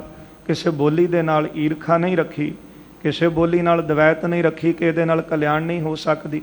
ਪਰ ਮਹਾਰਾਜ ਕਹਿੰਦੇ ਭਾਵੇਂ ਹੈ ਸੰਸਕ੍ਰਿਤ, ਭਾਵੇਂ ਹੈ ਆਮ ਲੋਕਾਂ ਦੀ ਭਾਸ਼ਾ, ਪਰ ਜਿਹਦੇ ਵਿੱਚ ਜੀਵ ਦਾ ਕਲਿਆਣ ਹੋਵੇ ਉਹ ਵੱਡੀ ਹੈ। ਕਹੇ ਕੁਰੀਤ ਜੋ ਦੋਹਣ ਮਹਿ, ਦੋਨਾਂ ਵਿੱਚੋਂ ਜਿਹੜੀ ਮਾੜੇ ਪਾਸੇ ਲੈ ਕੇ ਜਾਂਦੀ ਹੈ, ਮਾਨੇ ਅਦੁਗਤ ਹੋਏ, ਉਹਨੂੰ ਮੰਨਣ ਦੇ ਨਾਲ ਜੀਵ ਦੀ ਅਧੋਗਤੀ ਹੁੰਦੀ ਹੈ, ਦੁਰਗਤੀ ਹੁੰਦੀ ਹੈ। ਭਾਵੇਂ ਕਿਸੇ ਨੂੰ ਮਾੜਾ ਉਪਦੇਸ਼ ਸੰਸਕ੍ਰਿਤ ਵਿੱਚ ਦੇ ਦਿਓ, ਭਾਵੇਂ ਆਮ ਬੋਲੀ ਵਿੱਚ ਪੰਜਾਬੀ 'ਚ ਕਿਸੇ ਨੂੰ ਮਾੜਾ ਉਪਦੇਸ਼ ਦੇਵੋ, ਜਿਹਦੇ ਨਾਲ ਜੀਵ ਨਰਕਾਂ ਦਾ ਵਾਸੀ ਬਣ ਜਾਵੇ, ਤੇ ਇਕੱਲੀ ਬੋਲੀ ਦਾ ਕੀ ਕਸੂਰ ਹੈ। ਹੁਣ ਉਪਦੇਸ਼ ਮਾੜਾ ਲਿਆ ਤੇ ਉਪਦੇਸ਼ ਦੇਣ ਵਾਲਾ ਵੀ ਮਾੜਾ ਸੀ। ਇਸ ਲਈ ਸਤਿਗੁਰੂ ਜੀ ਕਹਿੰਦੇ ਨੇ ਭਾਵੇਂ ਸੰਸਕ੍ਰਿਤ ਹੈ, ਭਾਵੇਂ ਆਮ ਲੋਕਾਂ ਦੀ ਕੋਈ ਭਾਸ਼ਾ ਹੈ, ਜਿਹਦੇ ਨਾਲ ਜੀਵ ਦਾ ਕਲਿਆਣ ਹੋਵੇ, ਜਿਹੜੇ ਉਪਦੇਸ਼ ਦੇ ਨਾਲ, ਉਹ ਵੱਡਾ ਹੈ। ਪਾਤਰ ਮਝਾਰ ਆਹਾਰ ਸ਼ੁਭ, ਹੁਣ ਫਿਰ ਸਤਿਗੁਰੂ ਜੀ ਨੇ ਦ੍ਰਿਸ਼ਟਾਂਤ ਦਿੱਤਾ ਹੈ, ਜਿਸ ਤਰ੍ਹਾਂ ਕਿਸੇ ਬਰਤਨ ਦੇ ਵਿੱਚ ਸੋਹਣਾ ਭੋਜਨ ਪਾਇਆ ਹੋਵੇ, ਖਾਬੇ ਤ੍ਰਿਪਤੀ ਜਾਹੇ, ਖਾਣ ਦੇ ਨਾਲ ਜੀਵ ਦੀ ਤ੍ਰਿਪਤੀ ਹੋ ਜਾਂਦੀ ਹੈ, ਜੀਵ ਰੱਜ ਜਾਂਦਾ ਹੈ। ਜੇ ਬਿਖ ਖਾਏ ਚਾਹੀਏ, ਪਰ ਜੇ ਸੋਨੇ ਦੇ ਭਾਂਡੇ ਵਿੱਚ ਜ਼ਹਿਰ ਪਾ ਕੇ ਖਾਧਾ ਜਾਵੇ, ਮ੍ਰਿਤਕ ਨਰਕ ਕੋ ਪਾਹੇ, ਉਹ ਜੀਵ ਦੀ ਮ੍ਰਿਤਿੂ ਹੋ ਜਾਂਦੀ ਹੈ। ਹੁਣ ਕਸੂਰ ਭਾਂਡੇ ਤਾਂ ਨਹੀਂ, ਭਾਂਡੇ ਦਾ ਤੇ ਨਹੀਂ ਨਾ, ਕਿ ਜੇ ਕਿਸੇ ਭਾਂਡੇ ਦੇ ਵਿੱਚ, ਮਿੱਟੀ ਦੇ ਭਾਂਡੇ ਵਿੱਚ ਅੰਮ੍ਰਿਤ ਪਾ ਕੇ ਪੀ ਲਈਏ ਤੇ ਉਹ ਅੰਮ੍ਰਿਤ ਮ੍ਰਿਤਿੂ ਤੋਂ ਰਹਿਤ ਕਰਦਾ ਹੈ, ਤੇ ਜੇ ਸੋਨੇ ਦੇ ਭਾਂਡੇ ਵਿੱਚ ਜ਼ਹਿਰ ਪਾ ਕੇ ਪੀਏ ਤੇ ਜੀਵ ਦੀ ਮੌਤ ਹੁੰਦੀ ਹੈ। ਹੁਣ ਕਸੂਰ ਕਿਹਦਾ ਜੀ, ਭਾਂਡੇ ਦਾ ਕਿ ਵਿੱਚ ਪਾਈ ਹੋਈ ਵਸਤੂ ਦਾ? ਕਸੂਰ ਤਾਂ ਵਸਤੂ ਦਾ ਸੀ, ਜਿਨੇ ਜੀਵ ਦੀ ਅਧੋਗਤੀ ਕੀਤੀ ਉਹਨੂੰ ਮੌਤ ਦਿੱਤੀ ਹੈ। ਇਸ ਲਈ ਬੋਲੀ ਦਾ ਕੋਈ ਕਸੂਰ ਨਹੀਂ ਤੇ ਨਾ ਹੀ ਕੋਈ ਬੋਲੀ ਕਲਿਆਣ ਕਰਨ ਵਾਲੀ, ਨਾ ਆਮ ਲੋਕਾਂ ਦੀ ਭਾਸ਼ਾ ਨਾ ਸੰਸਕ੍ਰਿਤ। ਜਿਹਦੇ ਵਿੱਚ ਪ੍ਰਮਾਤਮਾ ਦੀ ਪ੍ਰਾਪਤੀ ਦਾ ਉਪਦੇਸ਼ ਮਿਲ ਜਾਵੇ ਉਹ ਵੱਡਾ ਹੈ। ਕਿਮ ਸੰਸਕ੍ਰਿਤ ਕੋ ਅਧਿਕਤਾ, ਇਸ ਤਰ੍ਹਾਂ ਸੰਸਕ੍ਰਿਤ ਨੂੰ ਬਹੁਤਾ ਵੱਡਿਆਉਣਾ। ਕਹਿ ਲਹਿ ਨਹਿ ਰੀਤ, ਮਹਾਰਾਜ ਕਹਿੰਦੇ ਨੇ ਜਿੰਨਾ ਚਿਰ ਕੋਈ ਵਿਚਲੀ ਰੀਤ ਨੂੰ ਨਹੀਂ ਜਾਣਦਾ, ਜਿੰਨਾ ਚਿਰ ਇਹਦੇ ਵਿੱਚੋਂ ਸਿੱਟੇ ਨੂੰ ਨਹੀਂ ਸਮਝਦਾ, ਤੇ ਐਵੇਂ ਕਹੀ ਜਾਣਾ ਸੰਸਕ੍ਰਿਤ ਵੱਡੀ ਹੈ, ਸੰਸਕ੍ਰਿਤ ਵੱਡੀ ਹੈ। ਇਹ ਉਹ ਕਹਿੰਦੇ ਹਨ ਜਿਹੜੇ ਗਿਆਨ ਨੂੰ ਨਹੀਂ ਜਾਣਦੇ। ਪਟਵੇ ਤੇ ਹੰਕਾਰ ਹੋਇਆ, ਹੁੰਦਾ ਕੀ ਹੈ, ਕਿੰਨਾ ਸਮਾਂ ਲਾ ਕੇ ਤੁਸੀਂ ਸੰਸਕ੍ਰਿਤ ਪੜ੍ਹੀ, ਉਹਨੂੰ ਪੜ੍ਹਨ ਦੇ ਨਾਲ ਤੁਹਾਡੇ ਅੰਦਰ ਹੰਕਾਰ ਆ ਗਿਆ। ਨਹੀਂ ਨਮਰਤਾ ਚੀਤੋ, ਚਿੱਤ ਵਿੱਚ ਤਾਂ ਆਉਣੀ ਚਾਹੀਦੀ ਸੀ ਨਿਮਰਤਾ, ਕਿਉਂਕਿ ਪੜ੍ਹਨ ਦੇ ਨਾਲ, ਪੜ੍ਹਿਆ ਤੇ ਤਾਂ ਲਾਭਦਾਇਕ ਹੈ ਨਾ, ਜੇ ਸਾਡਾ ਮਨ ਨਿਮਰਤਾ ਵਿੱਚ ਆ ਜਾਵੇ। ਮਨ ਸਮਝਾਵਨ ਕਾਰਨ ਹੈ ਕਛੂਅਕ ਪੜ੍ਹੀਐ ਗਿਆਨ। ਆਪਾਂ ਗ੍ਰੰਥਾਂ ਨੂੰ ਪੜ੍ਹ ਸੁਣ ਰਹੇ ਹਾਂ, ਕਿਉਂ ਪੜ੍ਹ ਰਹੇ ਹਾਂ? ਇਸ ਵਾਸਤੇ ਨਹੀਂ ਪੜ੍ਹ ਰਹੇ ਕਿ ਸਾਨੂੰ ਕੋਈ ਚਾਰ ਗੱਲਾਂ ਆ ਜਾਣ ਤੇ ਅਸੀਂ ਇੱਕ ਦੂਜੇ ਦੇ ਨਾਲ ਬਹਿਸਬਾਜ਼ੀ ਕਰੀਏ, ਇੱਕ ਦੂਜੇ ਨੂੰ ਛੋਟਾ ਦੱਸੀਏ। ਕਈ ਵਾਰੀ ਮਨੁੱਖ ਮਿਲ ਜਾਂਦੇ ਨੇ ਨਾ ਕਿ ਜਿਹੜੀ ਗੱਲ ਆਪ ਨੂੰ ਪਤਾ ਹੈ, ਚਾਰ ਬੰਦਿਆਂ 'ਚ ਪੁੱਛ ਕੇ ਉੱਤਰ ਨਾ ਆਉਣਾ, ਫਿਰ ਆਪੇ ਉੱਤਰ ਦੇ ਕੇ ਤਾੜੀ ਮਾਰ ਕੇ ਹੱਸ ਪੈਣਾ ਕਿ ਮੈਨੂੰ ਆਹ ਗੱਲ ਦਾ ਪਤਾ ਹੈ। ਇਸ ਨੂੰ ਹੰਕਾਰ ਕਿਹਾ ਜਾਂਦਾ ਹੈ। ਪਰ ਗੁਰੂ ਸਾਹਿਬ ਨੇ ਉਪਦੇਸ਼ ਦ੍ਰਿੜ ਕਰਵਾ ਕੇ ਸਾਨੂੰ ਹੰਕਾਰ ਤੋਂ ਰਹਿਤ ਕੀਤਾ ਹੈ। ਭਾਸ਼ਾ ਜਿੰਨੀ ਮਰਜ਼ੀ ਸਿੱਖੀਏ, ਬੋਲੀ ਜਿਹੜੀ ਮਰਜ਼ੀ ਸਿੱਖੀਏ, ਗਿਆਨ ਜਿੰਨਾ ਮਰਜ਼ੀ ਪ੍ਰਾਪਤ ਕਰ ਲਈ, ਪਰ ਗੁਰੂ ਕੇ ਸਿੱਖ ਦੇ ਅੰਦਰ ਹੰਕਾਰ ਨਹੀਂ ਹੁੰਦਾ। ਨਿਮਰਤਾ ਵਿੱਚ ਰਹਿ ਕੇ ਜੀਵਨ ਬਤੀਤ ਕਰਨਾ। ਗੁਰੂ ਕਲਗੀਧਰ ਸਾਹਿਬ ਮਹਾਰਾਜ ਦੇ ਤਾਂ ਕਾਹੀ ਘੋੜਿਆਂ ਦੇ, ਉਹਨਾਂ ਪਾਸੋਂ ਸਤਿਗੁਰੂ ਜੀ ਨੇ ਉਹ ਕਵਿਤਾਵਾਂ ਦੀ ਰਚਨਾ ਕਰਾ ਦਿੱਤੀ। ਵੱਡੇ ਵੱਡੇ ਜਿਹੜੇ ਪੰਡਿਤ ਵਿਦਵਾਨ ਸਨ, ਵੱਡੇ ਵੱਡੇ ਕਵੀ ਜਨ ਸਨ, ਉਹ ਵੀ ਮੂੰਹ 'ਚ ਉਂਗਲਾਂ ਪਾ ਕੇ ਸੋਚਣੇ ਲਾ ਦਿੱਤੇ ਕਿ ਗੁਰੂ ਘਰ ਦੇ ਕਾਹੀ ਇੰਨੇ ਵਿਦਵਾਨ ਨੇ। ਇਹ ਸੇਵਾ ਕਰਕੇ ਅੰਦਰ ਨਿਮਰਤਾ ਆਉਂਦੀ ਹੈ। ਤੇ ਗੁਰੂ ਸਾਹਿਬ ਜੀ ਨੇ ਇੱਥੇ ਉਪਦੇਸ਼ ਦਿੱਤਾ ਹੈ। ਮਹਾਰਾਜ ਕਹਿੰਦੇ ਤੁਸੀਂ ਸੰਸਕ੍ਰਿਤ ਇਕੱਲੀ ਸਿੱਖੀ, ਕਿਉਂਕਿ ਇਹ ਭਾਸ਼ਾ ਮਹਿੰਗੀ ਹੈ, ਇਹਨੂੰ ਸਿੱਖਣ ਵਾਸਤੇ ਸਮਾਂ ਬਹੁਤਾ ਲੱਗਿਆ। ਮੈਂ ਫਿਰ ਬੇਨਤੀ ਕਰਾਂ, ਕਿਤੇ ਵੀ ਗੁਰੂ ਸਾਹਿਬ ਨੇ ਇਹ ਨਹੀਂ ਕਿਹਾ ਕਿ ਕਿਸੇ ਬੋਲੀ ਨੂੰ ਸਿੱਖਣਾ ਮਾੜਾ ਹੈ, ਪਰ ਉਹਨੂੰ ਪੜ੍ਹ ਸੁਣ ਕੇ ਉਹਦਾ ਮਾਣ ਕਰ ਲੈਣਾ, ਹਉਮੈ ਦੀ ਪੰਡ ਸਿਰ ਤੇ ਚੁੱਕ ਲੈਣੀ ਕਿ ਮੈਂ ਹੀ ਵਿਦਵਾਨ, ਮੈਂ ਹੀ ਗਿਆਨੀ, ਮੈਂ ਕਿਸੇ ਨੂੰ ਕੀ ਸਮਝਦਾ। ਜਦੋਂ ਆਮ ਬੰਦਾ ਪੜ੍ਹ ਜਾਂਦਾ ਹੈ, ਚਾਰ ਕਲਾਸਾਂ ਸਕੂਲੀ ਪੜ੍ਹਾਈ ਕਰ ਲੈਣੀ, ਕਾਲਜੋਂ ਯੂਨੀਵਰਸਿਟੀਆਂ ਡਿਗਰੀਆਂ ਲੈ ਲੈਣੀਆਂ, ਫਿਰ ਬੰਦੇ ਦੇ ਅੰਦਰ ਮਾਣ ਇਸ ਗੱਲ ਦਾ ਆ ਜਾਂਦਾ ਹੈ ਕਿ ਲੋਕਾਂ ਨੂੰ ਮੈਂ ਕੀ ਸਮਝਦਾ, ਮੈਂ ਤਾਂ ਪੜ੍ਹਿਆ ਲਿਖਿਆ ਨਾ। ਪਰ ਅਸਲ ਵਿੱਚ ਪੜ੍ਹਨ ਲਿਖਣ ਦਾ ਭਾਵ ਇਹ ਸੀ ਕਿ ਸਾਨੂੰ ਜ਼ਿੰਦਗੀ ਜਿਉਣ ਦਾ ਢੰਗ ਆ ਜਾਵੇ, ਸਾਨੂੰ ਇਸ ਗੱਲ ਦਾ ਗਿਆਨ ਪ੍ਰਾਪਤ ਹੋ ਜਾਵੇ ਕਿ ਮਨੁੱਖਤਾ ਦੇ ਨਾਲ ਅਸੀਂ ਕਿਸ ਤਰ੍ਹਾਂ ਵਿਚਰਨਾ, ਕਿਸ ਤਰ੍ਹਾਂ ਪਿਆਰ ਕਰਨਾ ਹੈ। ਇਹ ਪੜ੍ਹਿਆ ਤਾਂ ਲਾਭਦਾਇਕ ਹੈ, ਪਰ ਜੇ ਪੜ੍ਹ ਗੱਡੀ ਲੱਦੀ ਹੈ, ਪੜ੍ਹ ਭਰੀ ਹੈ ਸਾਥ, ਪੜ੍ਹੀ ਹੈ ਜੇਤੇ ਬਰਸ ਬਰਸ, ਪੜ੍ਹੀ ਹੈ ਜੇਤੇ ਸਾਰਸ, ਪੜ੍ਹੀ ਹੈ ਜੇਤੀ ਆਰਜਾ, ਪੜ੍ਹੀ ਹੈ ਜੇਤੇ ਮਾਸ। ਨਾਨਕ ਲਿਖਿਆ ਇੱਕ ਗੱਲ ਹੋਰ ਹਉਮੈ ਝਖਣਾ ਝਾਕ। ਭਾਵੇਂ ਅਨੇਕਾਂ ਸਾਲ ਪੜ੍ਹ ਲਿਆ, ਜਿੰਨਾ ਚਿਰ ਤੱਕ ਸਵਾਸ ਸਨ, ਕਈਆਂ ਨੂੰ ਪੜ੍ਹਨ ਦਾ ਬਹੁਤ ਸ਼ੌਂਕ ਹੁੰਦਾ ਹੈ, ਅਖੀਰਲੇ ਸਮਿਆਂ ਤੱਕ ਪੜ੍ਹਦੇ ਰਹਿੰਦੇ ਨੇ।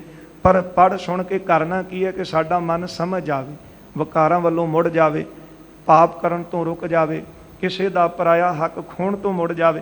ਪਰ ਇੰਨੀ ਪੜ੍ਹਾਈ ਪੜ੍ਹ ਕੇ ਲੋਕਾਂ ਦੇ ਘਰਾਂ ਦੇ ਘਰ ਖਰਾਬ ਕੀਤੇ, ਪਰਾਇਆ ਹੱਕ ਜਿਹੜਾ ਖੋਹ ਕੇ ਘਰ ਵਿੱਚ ਲਿਆਂਦਾ, ਉਸ ਪੜ੍ਹਾਈ ਦਾ ਲਾਭ ਕੀ ਸੀ? ਧੰਨ ਗੁਰੂ ਅਰਜਨ ਦੇਵ ਸਾਹਿਬ ਮਹਾਰਾਜ ਕਹਿੰਦੇ ਜਦੋਂ ਸੰਸਕ੍ਰਿਤ ਪੜ੍ਹੀ, ਬਹੁਤਾ ਸਮਾਂ ਲਾਇਆ, ਪੜ੍ਹ ਕੇ ਮਨ ਵਿੱਚ ਹੰਕਾਰ ਆ ਗਿਆ ਕਿ ਮੈਂ ਬਹੁਤ ਵਿਦਵਾਨ ਹਾਂ। ਬਿਨਾ ਗਰੀਬੀ ਭਗਤ ਨ ਹੈ। ਪਰ ਜਿੰਨਾ ਚਿਰ ਅੰਦਰ ਗਰੀਬੀ ਨਿਮਰਤਾ ਨਹੀਂ ਆਉਂਦੀ, ਉਹਨਾਂ ਚਿਰ ਅੰਦਰ ਭਗਤੀ ਵੀ ਨਹੀਂ ਆਉਂਦੀ। ਕਿਉਂਕਿ ਜਿਸ ਤਰ੍ਹਾਂ ਪਾਣੀ ਨੀਵੀਂ ਥਾਂ ਤੇ ਆ ਕੇ ਟਿਕਦਾ ਹੈ ਨਾ, ਇਸੇ ਤਰ੍ਹਾਂ ਪ੍ਰਮਾਤਮਾ ਵਾਹਿਗੁਰੂ ਜੀ ਦੀ ਭਗਤੀ ਨਿਮਰਤਾ ਵਾਲੇ ਹਿਰਦੇ ਵਿੱਚ ਘਰ ਕਰਦੀ। ਗੁਰੂ ਨਾਨਕ ਸਾਹਿਬ ਸੱਚੇ ਪਾਤਸ਼ਾਹ ਮਹਾਰਾਜ ਜੀ ਬਾਰੇ ਭਾਈ ਗੁਰਦਾਸ ਜੀ ਲਿਖਦੇ ਨੇ, ਬਾਬਾ ਪੈਦਾ ਸੱਚਖੰਡ ਨੌ ਨਿਧ ਨਾਮ ਗਰੀਬੀ ਪਾਈ। ਗਰੀਬੀ ਦਾ ਅਰਥ ਹੈ ਨਿਮਰਤਾ। ਜਿੱਥੇ ਸਤਿਗੁਰਾਂ ਨੇ ਸੱਚਖੰਡ ਵਿੱਚੋਂ ਨਾਮ ਲਿਆ ਕੇ ਸਾਨੂੰ ਦਿੱਤਾ ਨਾ, ਇੱਕ ਓੰਕਾਰ ਸਤਨਾਮ ਕਰਤਾ ਪੁਰਖ ਨਿਰਭਉ ਨਿਰਵੈਰ, ਵਾਹਿਗੁਰੂ ਵਾਹਿਗੁਰੂ ਵਾਹਿਗੁਰੂ ਗੁਰਮੰਤਰ ਬਖਸ਼ਿਆ। ਫਿਰ ਸਤਿਗੁਰਾਂ ਨੇ ਨਾਲ ਸਾਨੂੰ ਅੰਦਰ ਦੀ ਗਰੀਬੀ ਵੀ ਦਿੱਤੀ। ਗਰੀਬੀ ਦਾ ਅਰਥ ਅੰਦਰ ਨਿਮਰਤਾ। ਜੇ ਭਾਂਡਾ ਸਾਬਤ ਹੋਵੇ ਤੇ ਵਸਤੂ ਵਿੱਚ ਟਿਕੇਗੀ, ਤੇ ਜੇ ਭਾਂਡੇ ਦਾ ਵਿੱਚ ਥੱਲਾ ਹੀ ਨਾ ਹੋਵੇ, ਭਾਂਡਾ ਹੀ ਨਾ ਸਾਬਤ ਹੋਵੇ, ਤੇ ਜਿੰਨੀ ਮਰਜ਼ੀ ਵਸਤੂ ਬਾਹਰੋਂ ਪਾਈ ਜਾਓ ਨਹੀਂ ਜੇ ਟਿਕਦੀ। ਇਸੇ ਕਰਕੇ ਜੇ ਅੰਦਰ ਨਿਮਰਤਾ ਹੋਵੇਗੀ, ਪ੍ਰਮਾਤਮਾ ਦੀ ਭਗਤੀ ਅੰਦਰ ਘਰ ਕਰਦੀ। ਤਾਂ ਹੀ ਗੁਰੂ ਨਾਨਕ ਸਾਹਿਬ ਜੀ ਨੇ ਸਿੱਖੀ ਦੇ ਦੋ ਅਸੂਲ ਸਾਨੂੰ ਪਹਿਲੋਂ ਦ੍ਰਿੜ ਕਰਵਾਏ, ਸੇਵਾ ਤੇ ਸਿਮਰਨ। ਸੇਵਾ ਕਰਨ ਦੇ ਨਾਲ ਅੰਦਰ ਨਿਮਰਤਾ ਆਉਂਦੀ ਹੈ, ਨਿਮਰਤਾ ਆਉਣ ਦੇ ਨਾਲ ਮਨ ਪਵਿੱਤਰ ਹੋ ਜਾਂਦਾ ਹੈ। ਪਵਿੱਤਰ ਮਨ ਵਿੱਚ ਹੀ ਤਾਂ ਗੁਰੂ ਦਾ ਉਪਦੇਸ਼ ਟਿਕਦਾ ਹੈ। ਹੁਣ ਉਪਦੇਸ਼ ਨੂੰ ਸੁਣਨ ਵਾਲੇ ਕਿੰਨੇ ਕੁ ਦਿਖਦੇ ਨੇ? ਬਹੁਤ ਘੱਟ ਨੇ। ਕਾਰਨ ਕਿਉਂਕਿ ਹਲੇ ਅੰਦਰ ਮਲੀਨ ਹੈ, ਅੰਦਰ ਪਵਿੱਤਰ ਨਹੀਂ। ਤੇ ਜਿੰਨਾ ਚਿਰ ਅੰਦਰ ਹੈ ਹੀ ਮਲੀਨ, ਉਹਨਾਂ ਚਿਰ ਗੁਰੂ ਦਾ ਉਪਦੇਸ਼ ਸੁਣਨ ਲਈ ਕਿੱਥੇ ਤਿਆਰ ਹੋਵੇ? ਅੰਦਰ ਟਿਕਾ ਹੀ ਨਹੀਂ ਹੈ। ਇਸ ਲਈ ਸਤਿਗੁਰੂ ਜੀ ਕਹਿੰਦੇ ਹਨ ਕਿ ਜਿੰਨਾ ਚਿਰ ਅੰਦਰ ਗਰੀਬੀ ਨਹੀਂ ਆਉਂਦੀ, ਨਿਮਰਤਾ ਨਹੀਂ ਆਉਂਦੀ, ਤੁਹਾਨੂੰ ਤਾਂ ਤੁਸੀਂ ਭਾਸ਼ਾ ਸਿੱਖੀ, ਸੰਸਕ੍ਰਿਤ ਪੜ੍ਹ ਕੇ ਮਾਣ ਆ ਗਿਆ ਕਿ ਅਸੀਂ ਬਹੁਤ ਵਿਦਵਾਨ, ਅੰਦਰ ਹੰਕਾਰ ਆ ਗਿਆ। ਭਗਤੀ ਹੰਕਾਰ ਵਾਲੇ ਅੰਦਰ ਨਹੀਂ ਟਿਕਦੀ। ਮਾਰੂ ਥਲਾਂ ਦੇ ਉੱਤੇ, ਉੱਚੇ ਟਿੱਬਿਆਂ ਦੇ ਉੱਤੇ ਜਿਹੜੇ ਹੈ ਉਹ ਖੇਤੀ ਨਹੀਂ ਉਗਦੀ। ਕਿਉਂ ਨਹੀਂ ਉਗਦੀ? ਕਿਉਂਕਿ ਉੱਥੇ ਪਾਣੀ ਨਹੀਂ ਟਿਕਦਾ, ਤੇ ਪਾਣੀ ਉੱਥੇ ਟਿਕਦਾ ਜਿੱਥੇ ਥਾਂ ਨੀਵੀਂ ਹੋਵੇ। ਇਸੇ ਤਰ੍ਹਾਂ ਬਾਣੀ ਵੀ ਉੱਥੇ ਆ ਕੇ ਘਰ ਕਰਦੀ ਹੈ ਜਿਹੜਾ ਹਿਰਦਾ ਨਿਮਰਤਾ ਵਾਲਾ ਹੈ। ਸਤਿਗੁਰੂ ਜੀ ਕਹਿੰਦੇ ਨੇ ਕਿ ਹੁਣ ਪੜ੍ਹਨ ਸੁਣਨ ਵਾਲੇ ਤਾਂ ਬਹੁਤ ਮਿਲ ਜਾਂਦੇ ਨੇ, ਪਰ ਜਿਹੜੇ ਅੰਦਰੋਂ ਨਿਮਰਤਾ ਦੇ ਨਾਲ ਭਰੇ ਹੋਏ ਨੇ, ਉਹਨਾਂ ਦੇ ਅੰਦਰ ਹੀ ਪ੍ਰਮਾਤਮਾ ਦੀ ਭਗਤੀ ਘਰ ਕਰਦੀ ਹੈ। ਜਿਸ ਤੇ ਕਲ ਮਹਿ ਸ਼੍ਰੇਯ, ਹਾਂ, ਜਿਸ ਭਗਤੀ ਕਰਨ ਦੇ ਨਾਲ ਜੀਵ ਦੀ ਕਲਿਆਣ ਹੁੰਦੀ ਹੈ। ਟਿੱਬਹਿ ਊਚ ਨ ਜਾਮਈ, ਉੱਚੇ ਟਿੱਬਿਆਂ ਦੇ ਵਿੱਚ ਨਹੀਂ ਜੰਮਦੀ। ਕ੍ਰਿਸ਼ੀ ਬੀਜ ਜੋ ਦੇਯ, ਖੇਤੀ ਦਾ ਬੀਜ ਬੀਜ ਦਓ। ਹੁਣ ਕੱਲੇ ਬੀਜ ਨੇ ਫਲ ਨਹੀਂ ਦੇਣਾ, ਉੱਪਰੋਂ ਜੇ ਆ ਕੇ ਪਾਣੀ ਪਵੇਗਾ, ਉਸ ਪਾਣੀ ਨੇ ਬੀਜ ਨੂੰ ਫਲੀਭੂਤ ਕਰਨਾ ਹੈ। ਇਸੇ ਤਰ੍ਹਾਂ ਸ਼ੁਭ ਕਰਮਾਂ ਦਾ ਬੀਜ ਤਾਂ ਬੀਜ ਲਿਆ, ਪਰ ਫਲ ਤਾਂ ਦੇਵੇਗਾ ਜੇ ਬੀਜ ਕੇ ਅੰਦਰ ਹੰਕਾਰ ਨਹੀਂ ਕੀਤਾ। ਮੈਂ ਪਹਿਲਾਂ ਕਈ ਵਾਰੀ ਇਹ ਬਚਨ ਇੱਥੇ ਬੇਨਤੀ ਵਜੋਂ ਕਿਹਾ ਹੈ ਸੰਤ ਬਾਬਾ ਆਨੰਦ ਸਿੰਘ ਜੀ ਦਾ। ਉਹ ਕਹਿੰਦੇ ਹੁੰਦੇ ਸਨ ਕਿ ਸੱਜਾ ਹੱਥ ਦਾਨ ਕਰੇ, ਖੱਬੇ ਨੂੰ ਪਤਾ ਨਾ ਲੱਗੇ। ਭਾਵ ਕਿ ਜੇ ਕੋਈ ਕਰਮ ਸ਼ੁਭ ਕਰ ਰਿਹਾ ਤੇ ਉਹਦੇ ਨਾਲ ਅੰਦਰ ਹੰਕਾਰ ਨਾ ਲਿਆ, ਫਿਰ ਹੀ ਬੀਜ ਬੀਜਿਆ ਹੋਇਆ ਫਲੀਭੂਤ ਹੁੰਦਾ ਹੈ। ਇਸ ਲਈ ਗੁਰਦੇਵ ਕਹਿੰਦੇ ਜੇ ਉੱਚੇ ਟਿੱਬਿਆਂ ਦੇ ਵਿੱਚ ਖੇਤੀ ਬੀਜੀ ਜਾਵੇ ਤੇ ਉਹ ਖੇਤੀ ਉਗਦੀ ਨਹੀਂ। ਕਾਰਨ ਕੀ? ਕਿਉਂਕਿ ਉੱਥੇ ਪਾਣੀ ਜਿਹੜਾ ਉਹ ਨਹੀਂ ਖਲੋਂਦਾ। ਸੰਸਕ੍ਰਿਤ ਕੀ ਵਾਰਤਾ, ਸੰਸਕ੍ਰਿਤ ਦੀ ਜਿਹੜੀ ਗੱਲ ਹੈ, ਅਪਰ ਸੁਨੋ ਮਨ ਲਾਏ, ਮਨ ਲਾ ਕੇ ਹੋਰ ਇਹਦੇ ਬਾਰੇ ਸੁਣੋ। ਮੁਨ ਸਭ ਹੋਏ ਵਿਚਾਰੀਏ, ਮਹਾਰਾਜ ਕਹਿੰਦੇ ਹੁਣ ਨਿਆਂ ਕਰਤਾ ਹੋਣ ਵਾਲਾ ਹੋ ਕੇ ਦੀ ਵਿਚਾਰ ਕਰ। ਕਰਬੇ ਪਖ ਬਿਹਾਏ, ਐਵੇਂ ਬਿਰਥਾ ਪੱਖ ਨਾ ਕਰ। ਹੁਣ ਬੰਦਾ ਬਹਿਸਦਾ ਕਿਉਂ ਹੈ? ਜਦੋਂ ਆਪਣੀ ਗੱਲ ਦਾ ਪੱਖ ਰੱਖਦਾ ਹੈ। ਪੱਖ ਤੋਂ ਭਾਵ ਕਿ ਜਿਹੜੀ ਗੱਲ ਮੈਂ ਕਰ ਰਿਹਾ ਇਹੋ ਹੀ ਸਹੀ ਹੈ, ਜੋ ਤੁਸੀਂ ਬੋਲ ਰਹੇ ਹੋ ਇਹਨੂੰ ਮੈਂ ਮੰਨਣ ਨੂੰ ਤਿਆਰ ਨਹੀਂ। ਪਰ ਗੁਰਦੇਵ ਕਹਿੰਦੇ ਸਾਨੂੰ ਨਿਆਂਕਰਤਾ ਹੋਣਾ ਚਾਹੀਦਾ। ਨਿਆਂਕਰਤਾ ਤੋਂ ਭਾਵ ਕਿਹੜੀ ਗੱਲ ਸਹੀ ਹੈ, ਕਿਹੜੀ ਗਲਤ ਹੈ। ਜੇ ਸਾਡੀ ਗੱਲ ਗਲਤ ਸੀ ਤੇ ਉਹਨੂੰ ਗਲਤੀ ਨੂੰ ਮੰਨਣ ਦੇ ਨਾਲ ਕੋਈ ਬੰਦਾ ਛੋਟਾ ਨਹੀਂ ਹੁੰਦਾ, ਪਰ ਗਲਤੀ ਨੂੰ ਵੀ ਉਹ ਮੰਨਣ ਨੂੰ ਤਿਆਰ ਹੁੰਦਾ ਜਿਹਦੇ ਅੰਦਰ ਨਿਮਰਤਾ ਹੋਵੇ। ਇਸ ਲਈ ਤੂੰ, ਮਹਾਰਾਜ ਕਹਿੰਦੇ, ਨਿਆਂਕਰਤਾ ਹੋ ਕੇ ਵਿਚਾਰ। ਐਵੇਂ ਆਪਣੀ ਬੋਲੀ ਦਾ ਪੱਖ ਨਾ ਪੂਰ। ਕਿਹ ਕੋ ਅਧਿਕਾਰ ਹੋਇਆ, ਇਹ ਦੱਸ ਤੂੰ ਨਿਆਂਕਰਤਾ ਹੋ ਕੇ ਕਿ ਇਸ ਭਾਸ਼ਾ ਨੂੰ ਪੜਨ ਦਾ, ਸੁਣਨ ਦਾ ਕਿਹਨੂੰ ਅਧਿਕਾਰ ਹੈ। ਸਭਨ ਸੁਨਾਵੋ ਨਾਹੀ, ਸਾਰਿਆਂ ਦੇ ਤਾਈਂ ਤੁਸੀਂ ਇਹ ਉਪਦੇਸ਼ ਨਹੀਂ ਸੁਣਾਉਂਦੇ। ਇਹ ਮਨੂ ਸਿਮਰਤੀ ਕਹਿੰਦੀ ਕਿ ਬ੍ਰਾਹਮਣ ਖੱਤਰੀ ਨੂੰ ਉਪਦੇਸ਼ ਸੁਣਾਵੇਗਾ, ਸ਼ੂਦਰ ਨਹੀਂ ਸੁਣ ਸਕਦਾ। ਹੁਣ ਸਤਿਗੁਰੂ ਜੀ ਕਹਿੰਦੇ ਨਿਆਂ ਕਰ। ਆ ਨਿਆਂ ਹੈ। ਹਰੇਕ ਬੰਦਾ ਜੀਵ ਚਾਹੁੰਦਾ ਹੈ ਕਿ ਮੈਂ ਪਰਮਾਤਮਾ ਦੀ ਪ੍ਰਾਪਤੀ ਦਾ ਉਪਦੇਸ਼ ਸੁਣਾ ਤੇ ਮੇਰੀ ਜੀਵ ਆਤਮਾ ਦਾ ਕਲਿਆਣ ਹੋ ਸਕੇ। ਹੁਣ ਕਰ। ਮਹਾਰਾਜ ਕਹਿੰਦੇ ਨਿਆਂ। ਐਵੇਂ ਪੱਖ ਨਾ ਕਰੀ ਕਿ ਸੰਸਕ੍ਰਿਤ ਦੇ ਵਿੱਚ ਤੁਸੀਂ ਕਿਹਨੂੰ ਉਪਦੇਸ਼ ਦੇ ਸਕਦੇ ਹੋ ਤੇ ਕਿਹਨੂੰ ਨਹੀਂ ਦਿੰਦੇ। ਵਿੱਚ ਅਧਿਕਾਰਨ ਬੁੱਧ ਵੱਡ, ਫਿਰ ਤੁਸੀਂ ਬ੍ਰਾਹਮਣ ਨੂੰ ਉਪਦੇਸ਼ ਦਿੰਦੇ ਹੋ, ਖੱਤਰੀ ਸੁਣਦਾ ਹੈ ਤੇ ਉਹ ਵੀ ਕੋਈ ਬਹੁਤ ਵੱਡਾ ਅਧਿਕਾਰੀ ਹੋਵੇ, ਉਹਦੀ ਬੁੱਧੀ ਦੇ ਵਿੱਚ ਬਹੁਤ ਬਲ ਹੋਵੇ ਤੁਹਾਡੇ ਉਪਦੇਸ਼ ਨੂੰ ਸਮਝਣ ਦਾ, ਤਾਉ ਸਮਝੈ ਕੁਛ ਤਾਹੀ, ਤਾਂ ਉਹਨੂੰ ਤੁਹਾਡਾ ਉਪਦੇਸ਼ ਸਮਝ ਵਿੱਚ ਪੈਂਦਾ ਹੈ। ਕਿਉਂਕਿ ਬਹੁਤ ਮਹਿੰਗੇ ਸ਼ਬਦ ਨੇ, ਮਹਿੰਗੇ ਸ਼ਲੋਕ ਨੇ ਸੰਸਕ੍ਰਿਤ ਦੇ। ਉਹਨੂੰ ਸਮਝਣ ਵਾਸਤੇ ਅੱਗੇ ਵੀ ਜਿਹੜਾ ਸਮਝਣ ਵਾਲਾ ਉਹ ਅਧਿਕਾਰੀ ਹੋਣਾ ਚਾਹੀਦਾ। ਕਿਉਂਕਿ ਅਧਿਕਾਰੀ ਤੋਂ ਬਿਨਾਂ ਤੇ ਉਪਦੇਸ਼ ਕਿਸੇ ਕੰਮ ਦਾ ਨਹੀਂ। ਭਾਵੇਂ ਚਲੋ ਆਪਾਂ ਆਮ ਬੋਲੀ ਦੇ ਵਿੱਚ ਇਹ ਉਪਦੇਸ਼ ਪੜ੍ਹ ਸੁਣ ਰਹੇ ਹਾਂ, ਫਿਰ ਵੀ ਇਹਨੂੰ ਸਮਝਣ ਵਾਸਤੇ ਅਧਿਕਾਰੀ ਹੋਣਾ ਜ਼ਰੂਰੀ ਹੈ। ਜੇ ਬੰਦਾ ਅਧਿਕਾਰੀ ਨਹੀਂ ਹੈ ਉਪਦੇਸ਼ ਸੁਣਨ ਦਾ, ਉਹਦੇ ਸਾਹਮਣੇ ਜਿੰਨੀ ਮਰਜ਼ੀ ਗੱਲ ਸੁਣਾਓ ਗਿਆਨ ਦੀ, ਉਹਨੂੰ ਸਮਝ ਵਿੱਚ ਨਹੀਂ ਪੈਂਦੀ। ਇਸ ਲਈ ਗੁਰਦੇਵ ਕਹਿੰਦੇ ਨੇ ਇਹ ਤਾਂ ਚਲੋ ਆਮ ਲੋਕਾਂ ਦੀ ਭਾਸ਼ਾ ਹੈ ਨਾ, ਪਰ ਜਿਹੜੀ ਸੰਸਕ੍ਰਿਤ ਬੋਲੀ ਹੈ ਇਹ ਦੱਸੋ ਕਿ ਇਹਨੂੰ ਪੜ੍ਹ ਸੁਣ ਕੌਣ ਸਕਦਾ? ਨਿਆਂ ਕਰਨ ਵਾਲਾ ਬਣ ਕੇ ਦੱਸ। ਗੁਰੂ ਅਮਰਦਾਸ ਮਹਾਰਾਜ ਜੀ ਦੇ ਸਮੇਂ ਅਕਬਰ ਦੇ ਦਰਬਾਰ ਦੇ ਵਿੱਚ ਕੁਝ ਜਿਹੜੇ ਉੱਚ ਜਾਤੀ ਵਾਲੇ ਬ੍ਰਾਹਮਣ ਸਨ, ਉਹਨਾਂ ਨੇ ਈਰਖਾਵਸ ਹੋ ਕੇ ਸ਼ਿਕਾਇਤ ਕੀਤੀ। ਸ਼ਿਕਾਇਤ ਉਹਨਾਂ ਨੇ ਅਕਬਰ ਦੇ ਦਰਬਾਰ ਵਿੱਚ ਇਹ ਰੱਖੀ ਕਿ ਵੇਦਾਂ ਦੇ ਹੁੰਦਿਆਂ ਇਹ ਬਾਣੀ ਦੀ ਕੀ ਲੋੜ ਸੀ? ਜਦੋਂ ਵੇਦ ਸ਼ਾਸਤਰ ਸਿਮਰਤੀਆਂ ਕਲਿਆਣ ਕਰ ਰਹੇ ਨੇ, ਫਿਰ ਤੁਸੀਂ ਬਾਣੀ ਕਿਉਂ ਉਚਾਰਨ ਕੀਤੀ? ਕਿਉਂ ਸਿੱਖਾਂ ਦੇ ਤਾਈਂ ਇਹ ਉਪਦੇਸ਼ ਦੇ ਰਹੇ ਹੋ? ਆਵੋ ਸਿੱਖ ਸਤਿਗੁਰੂ ਕੇ ਪਿਆਰਿਓ, ਗਾਵੋ ਸੱਚੀ ਬਾਣੀ, ਬਾਣੀ ਤਾਂ ਗਾਵੋ ਗੁਰੂ ਕੇਰੀ ਬਾਣੀਆਂ ਸਿਰ ਬਾਣੀ। ਮਹਾਰਾਜ ਦੇ ਤਾਈਂ ਸੁਨੇਹਾ ਮਿਲਿਆ ਤੇ ਗੁਰੂ ਅਮਰਦਾਸ ਜੀ ਨੇ ਸ੍ਰੀ ਗੁਰੂ ਰਾਮਦਾਸ ਜੀ ਨੂੰ ਸਤਿਗੁਰਾਂ ਨੇ ਭੇਜਿਆ ਕਿ ਤੁਸੀਂ ਲਾਹੌਰ ਜਾਓ ਤੇ ਉੱਥੇ ਜਾ ਕੇ ਉਹਨਾਂ ਨੇ ਜਿਹੜੇ ਸਵਾਲ ਰੱਖੇ ਨੇ ਉਹਨਾਂ ਦਾ ਉੱਤਰ ਦਿਓ। ਸ੍ਰੀ ਗੁਰੂ ਰਾਮਦਾਸ ਮਹਾਰਾਜ ਹੱਥ ਜੋੜ ਲਏ ਗੁਰੂ ਅਮਰਦਾਸ ਜੀ ਦੇ ਅੱਗੇ, ਦਾਤਾ ਮੈਂ ਕੋਈ ਗਿਆਨਵਾਨ ਨਹੀਂ, ਕੋਈ ਵਿਦਵਾਨ ਨਹੀਂ, ਤੁਸੀਂ ਮੈਨੂੰ ਹੁਕਮ ਲਾਇਆ, ਤੁਹਾਡਾ ਹੁਕਮ ਸਿਰ ਮੱਥੇ, ਪਰ ਦਾਤਾ ਇਹ ਕਿਰਪਾ ਕਰੀ ਆਪਣਾ ਹੱਥ ਸਿਰ ਤੇ ਰੱਖੀ। ਮਹਾਰਾਜ ਗੁਰੂ ਅਮਰਦਾਸ ਜੀ ਨੇ ਕਿਹਾ ਲਾਹੌਰ ਜਾਓਗੇ, ਕਚਹਿਰੀ 'ਚ ਖਲੋਵੋਗੇ, ਮੂਲ ਮੰਤਰ ਗੁਰਮੰਤਰ ਦਾ ਉਸ ਵੇਲੇ ਜਾਪ ਕਰਿਓ, ਸਾਰੀ ਤਮਾਮ ਵਿਦਿਆ ਤੁਹਾਡੇ ਖੱਬੇ ਹੱਥ ਆ ਕੇ ਖਲੋ ਜਾਣਗੀ। ਇਸੇ ਤਰ੍ਹਾਂ ਹੋਇਆ। ਸ਼੍ਰੀ ਰਾਮਦਾਸ ਜੀ ਭਰੀ ਸਭਾ ਹੈ ਅਕਬਰ ਦੇ ਦਰਬਾਰ ਵਿੱਚ, ਬੜੇ ਵਿਦਵਾਨ ਪੰਡਤ ਅੱਗੇ ਬੈਠੇ ਨੇ। ਜਦੋਂ ਉਹਨਾਂ ਨੇ ਸਵਾਲ ਅੱਗੇ ਰੱਖੇ, ਸ਼੍ਰੀ ਰਾਮਦਾਸ ਜੀ ਨੇ ਗੁਰੂ ਅਮਰਦਾਸ ਜੀ ਦਾ ਬਚਨ ਯਾਦ ਕਰਕੇ ਮੂਲ ਮੰਤਰ, ਜਿਹੜਾ ਮੰਤਰਾਂ ਦਾ ਵੀ ਮੁੱਢ ਹੈ, ਇੱਕ ਓੰਕਾਰ ਸਤਨਾਮ ਕਰਤਾ ਪੁਰਖ ਨਿਰਭਉ ਨਿਰਵੈਰ ਅਕਾਲ ਮੂਰਤ, ਇਹ ਸਾਰਾ ਪੜ੍ਹ ਕੇ 5 ਵਾਰ ਗੁਰਮੰਤਰ ਵਾਹਿਗੁਰੂ ਵਾਹਿਗੁਰੂ ਵਾਹਿਗੁਰੂ ਅਰਦਾਸ ਕੀਤੀ। ਗੁਰੂ ਅਮਰਦਾਸ ਜੀ ਦੇ ਚਰਨਾਂ ਦਾ ਧਿਆਨ ਧਾਰਿਆ।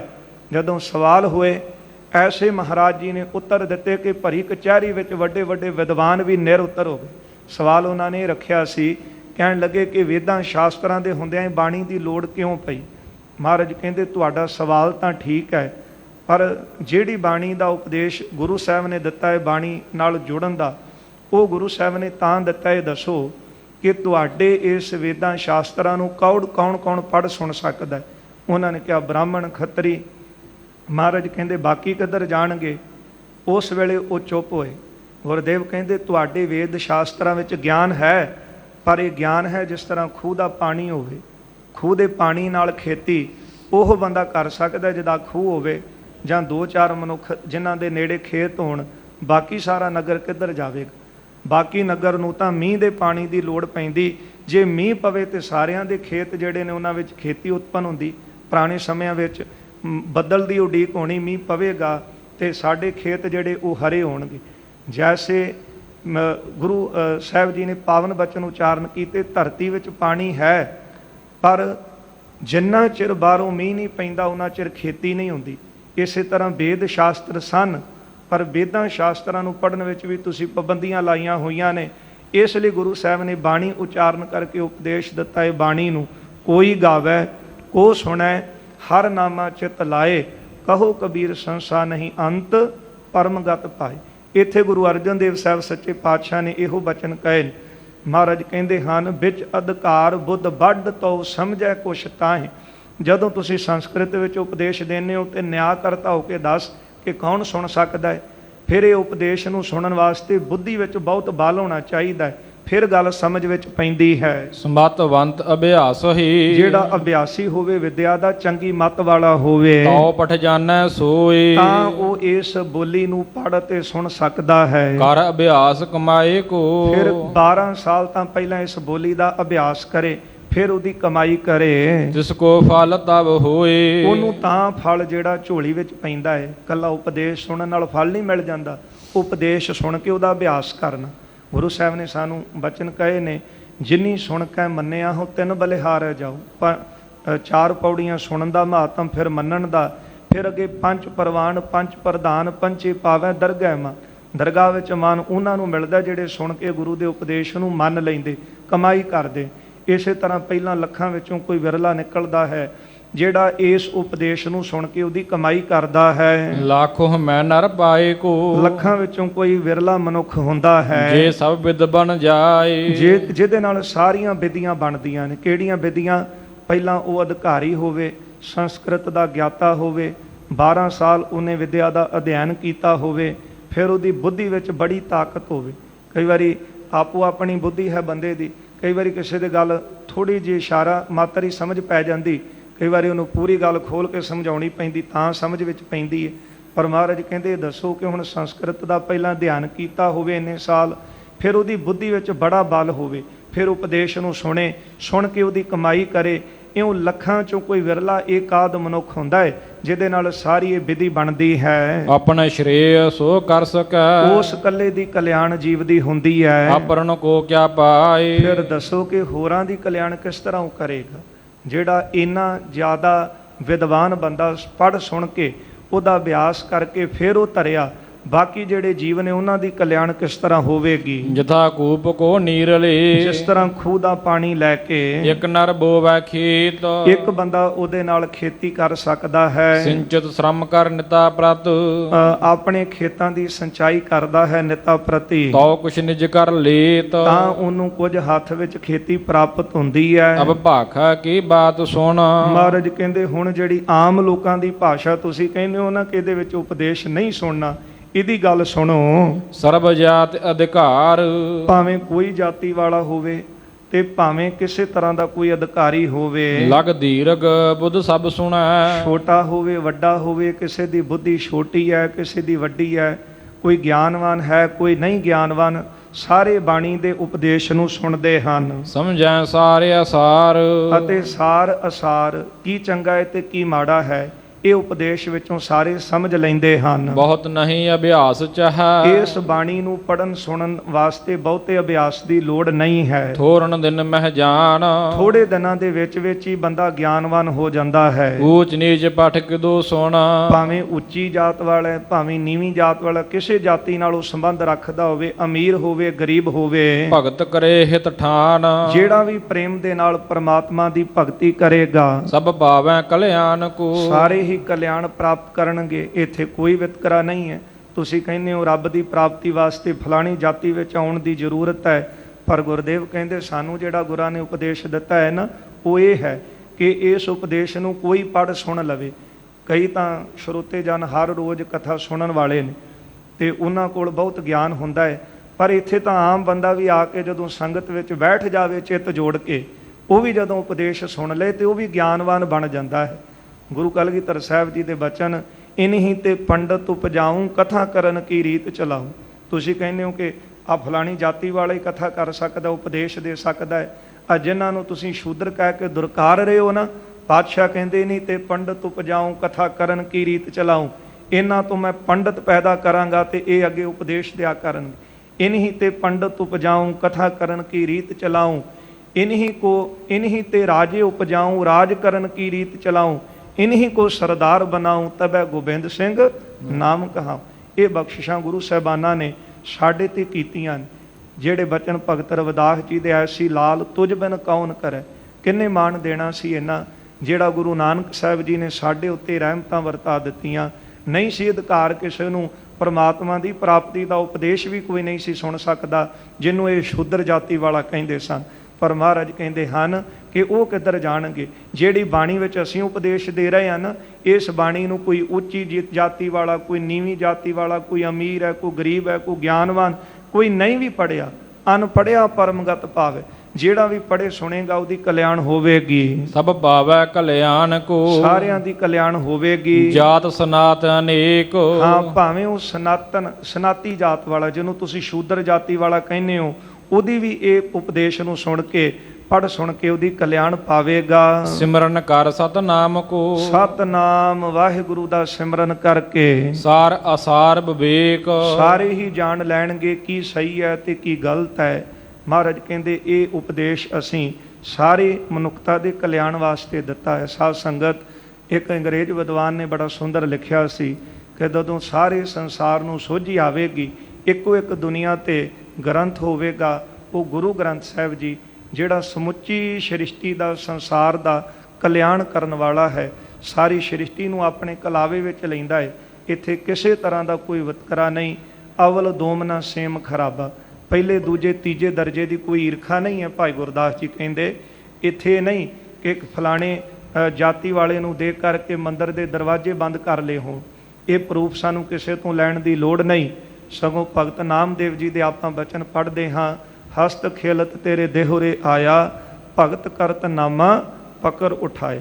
ਕਹਿੰਦੇ ਬੜੇ ਚਾਵਾਂ ਦੇ ਨਾਲ ਮੈਂ ਤੇਰੇ ਦਰ ਤੇ ਆਇਆ ਸੀ, ਪਰ ਮੈਨੂੰ ਸ਼ੂਦਰ ਜਾਣ ਕੇ ਇਹਨਾਂ ਨੇ ਬਾਹੋਂ ਫੜ ਕੇ ਮੰਦਰ ਚੋਂ ਧੱਕੇ ਮਾਰ ਕੇ ਬਾਹਰ ਕੱਢ ਦਿੱਤਾ।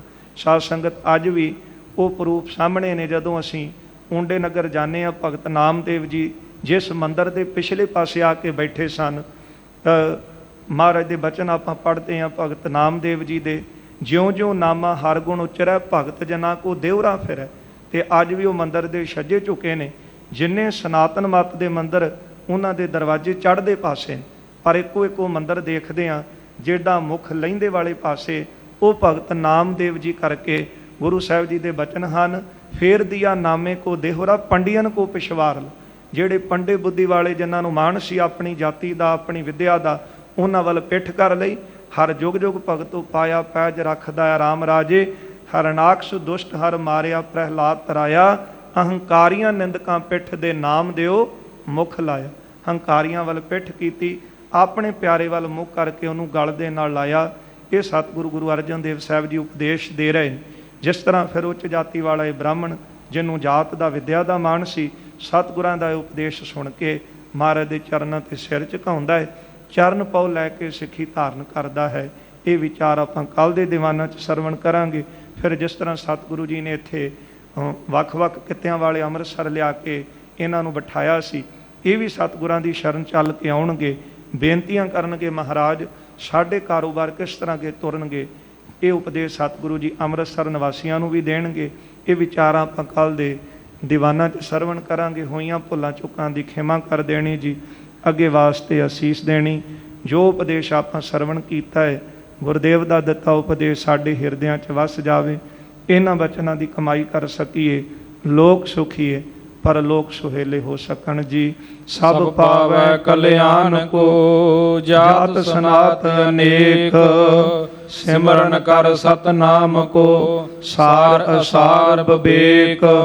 ਵਾਹਿਗੁਰੂ ਜੀ ਕਾ ਖਾਲਸਾ, ਵਾਹਿਗੁਰੂ ਜੀ ਕੀ ਫਤਿਹ।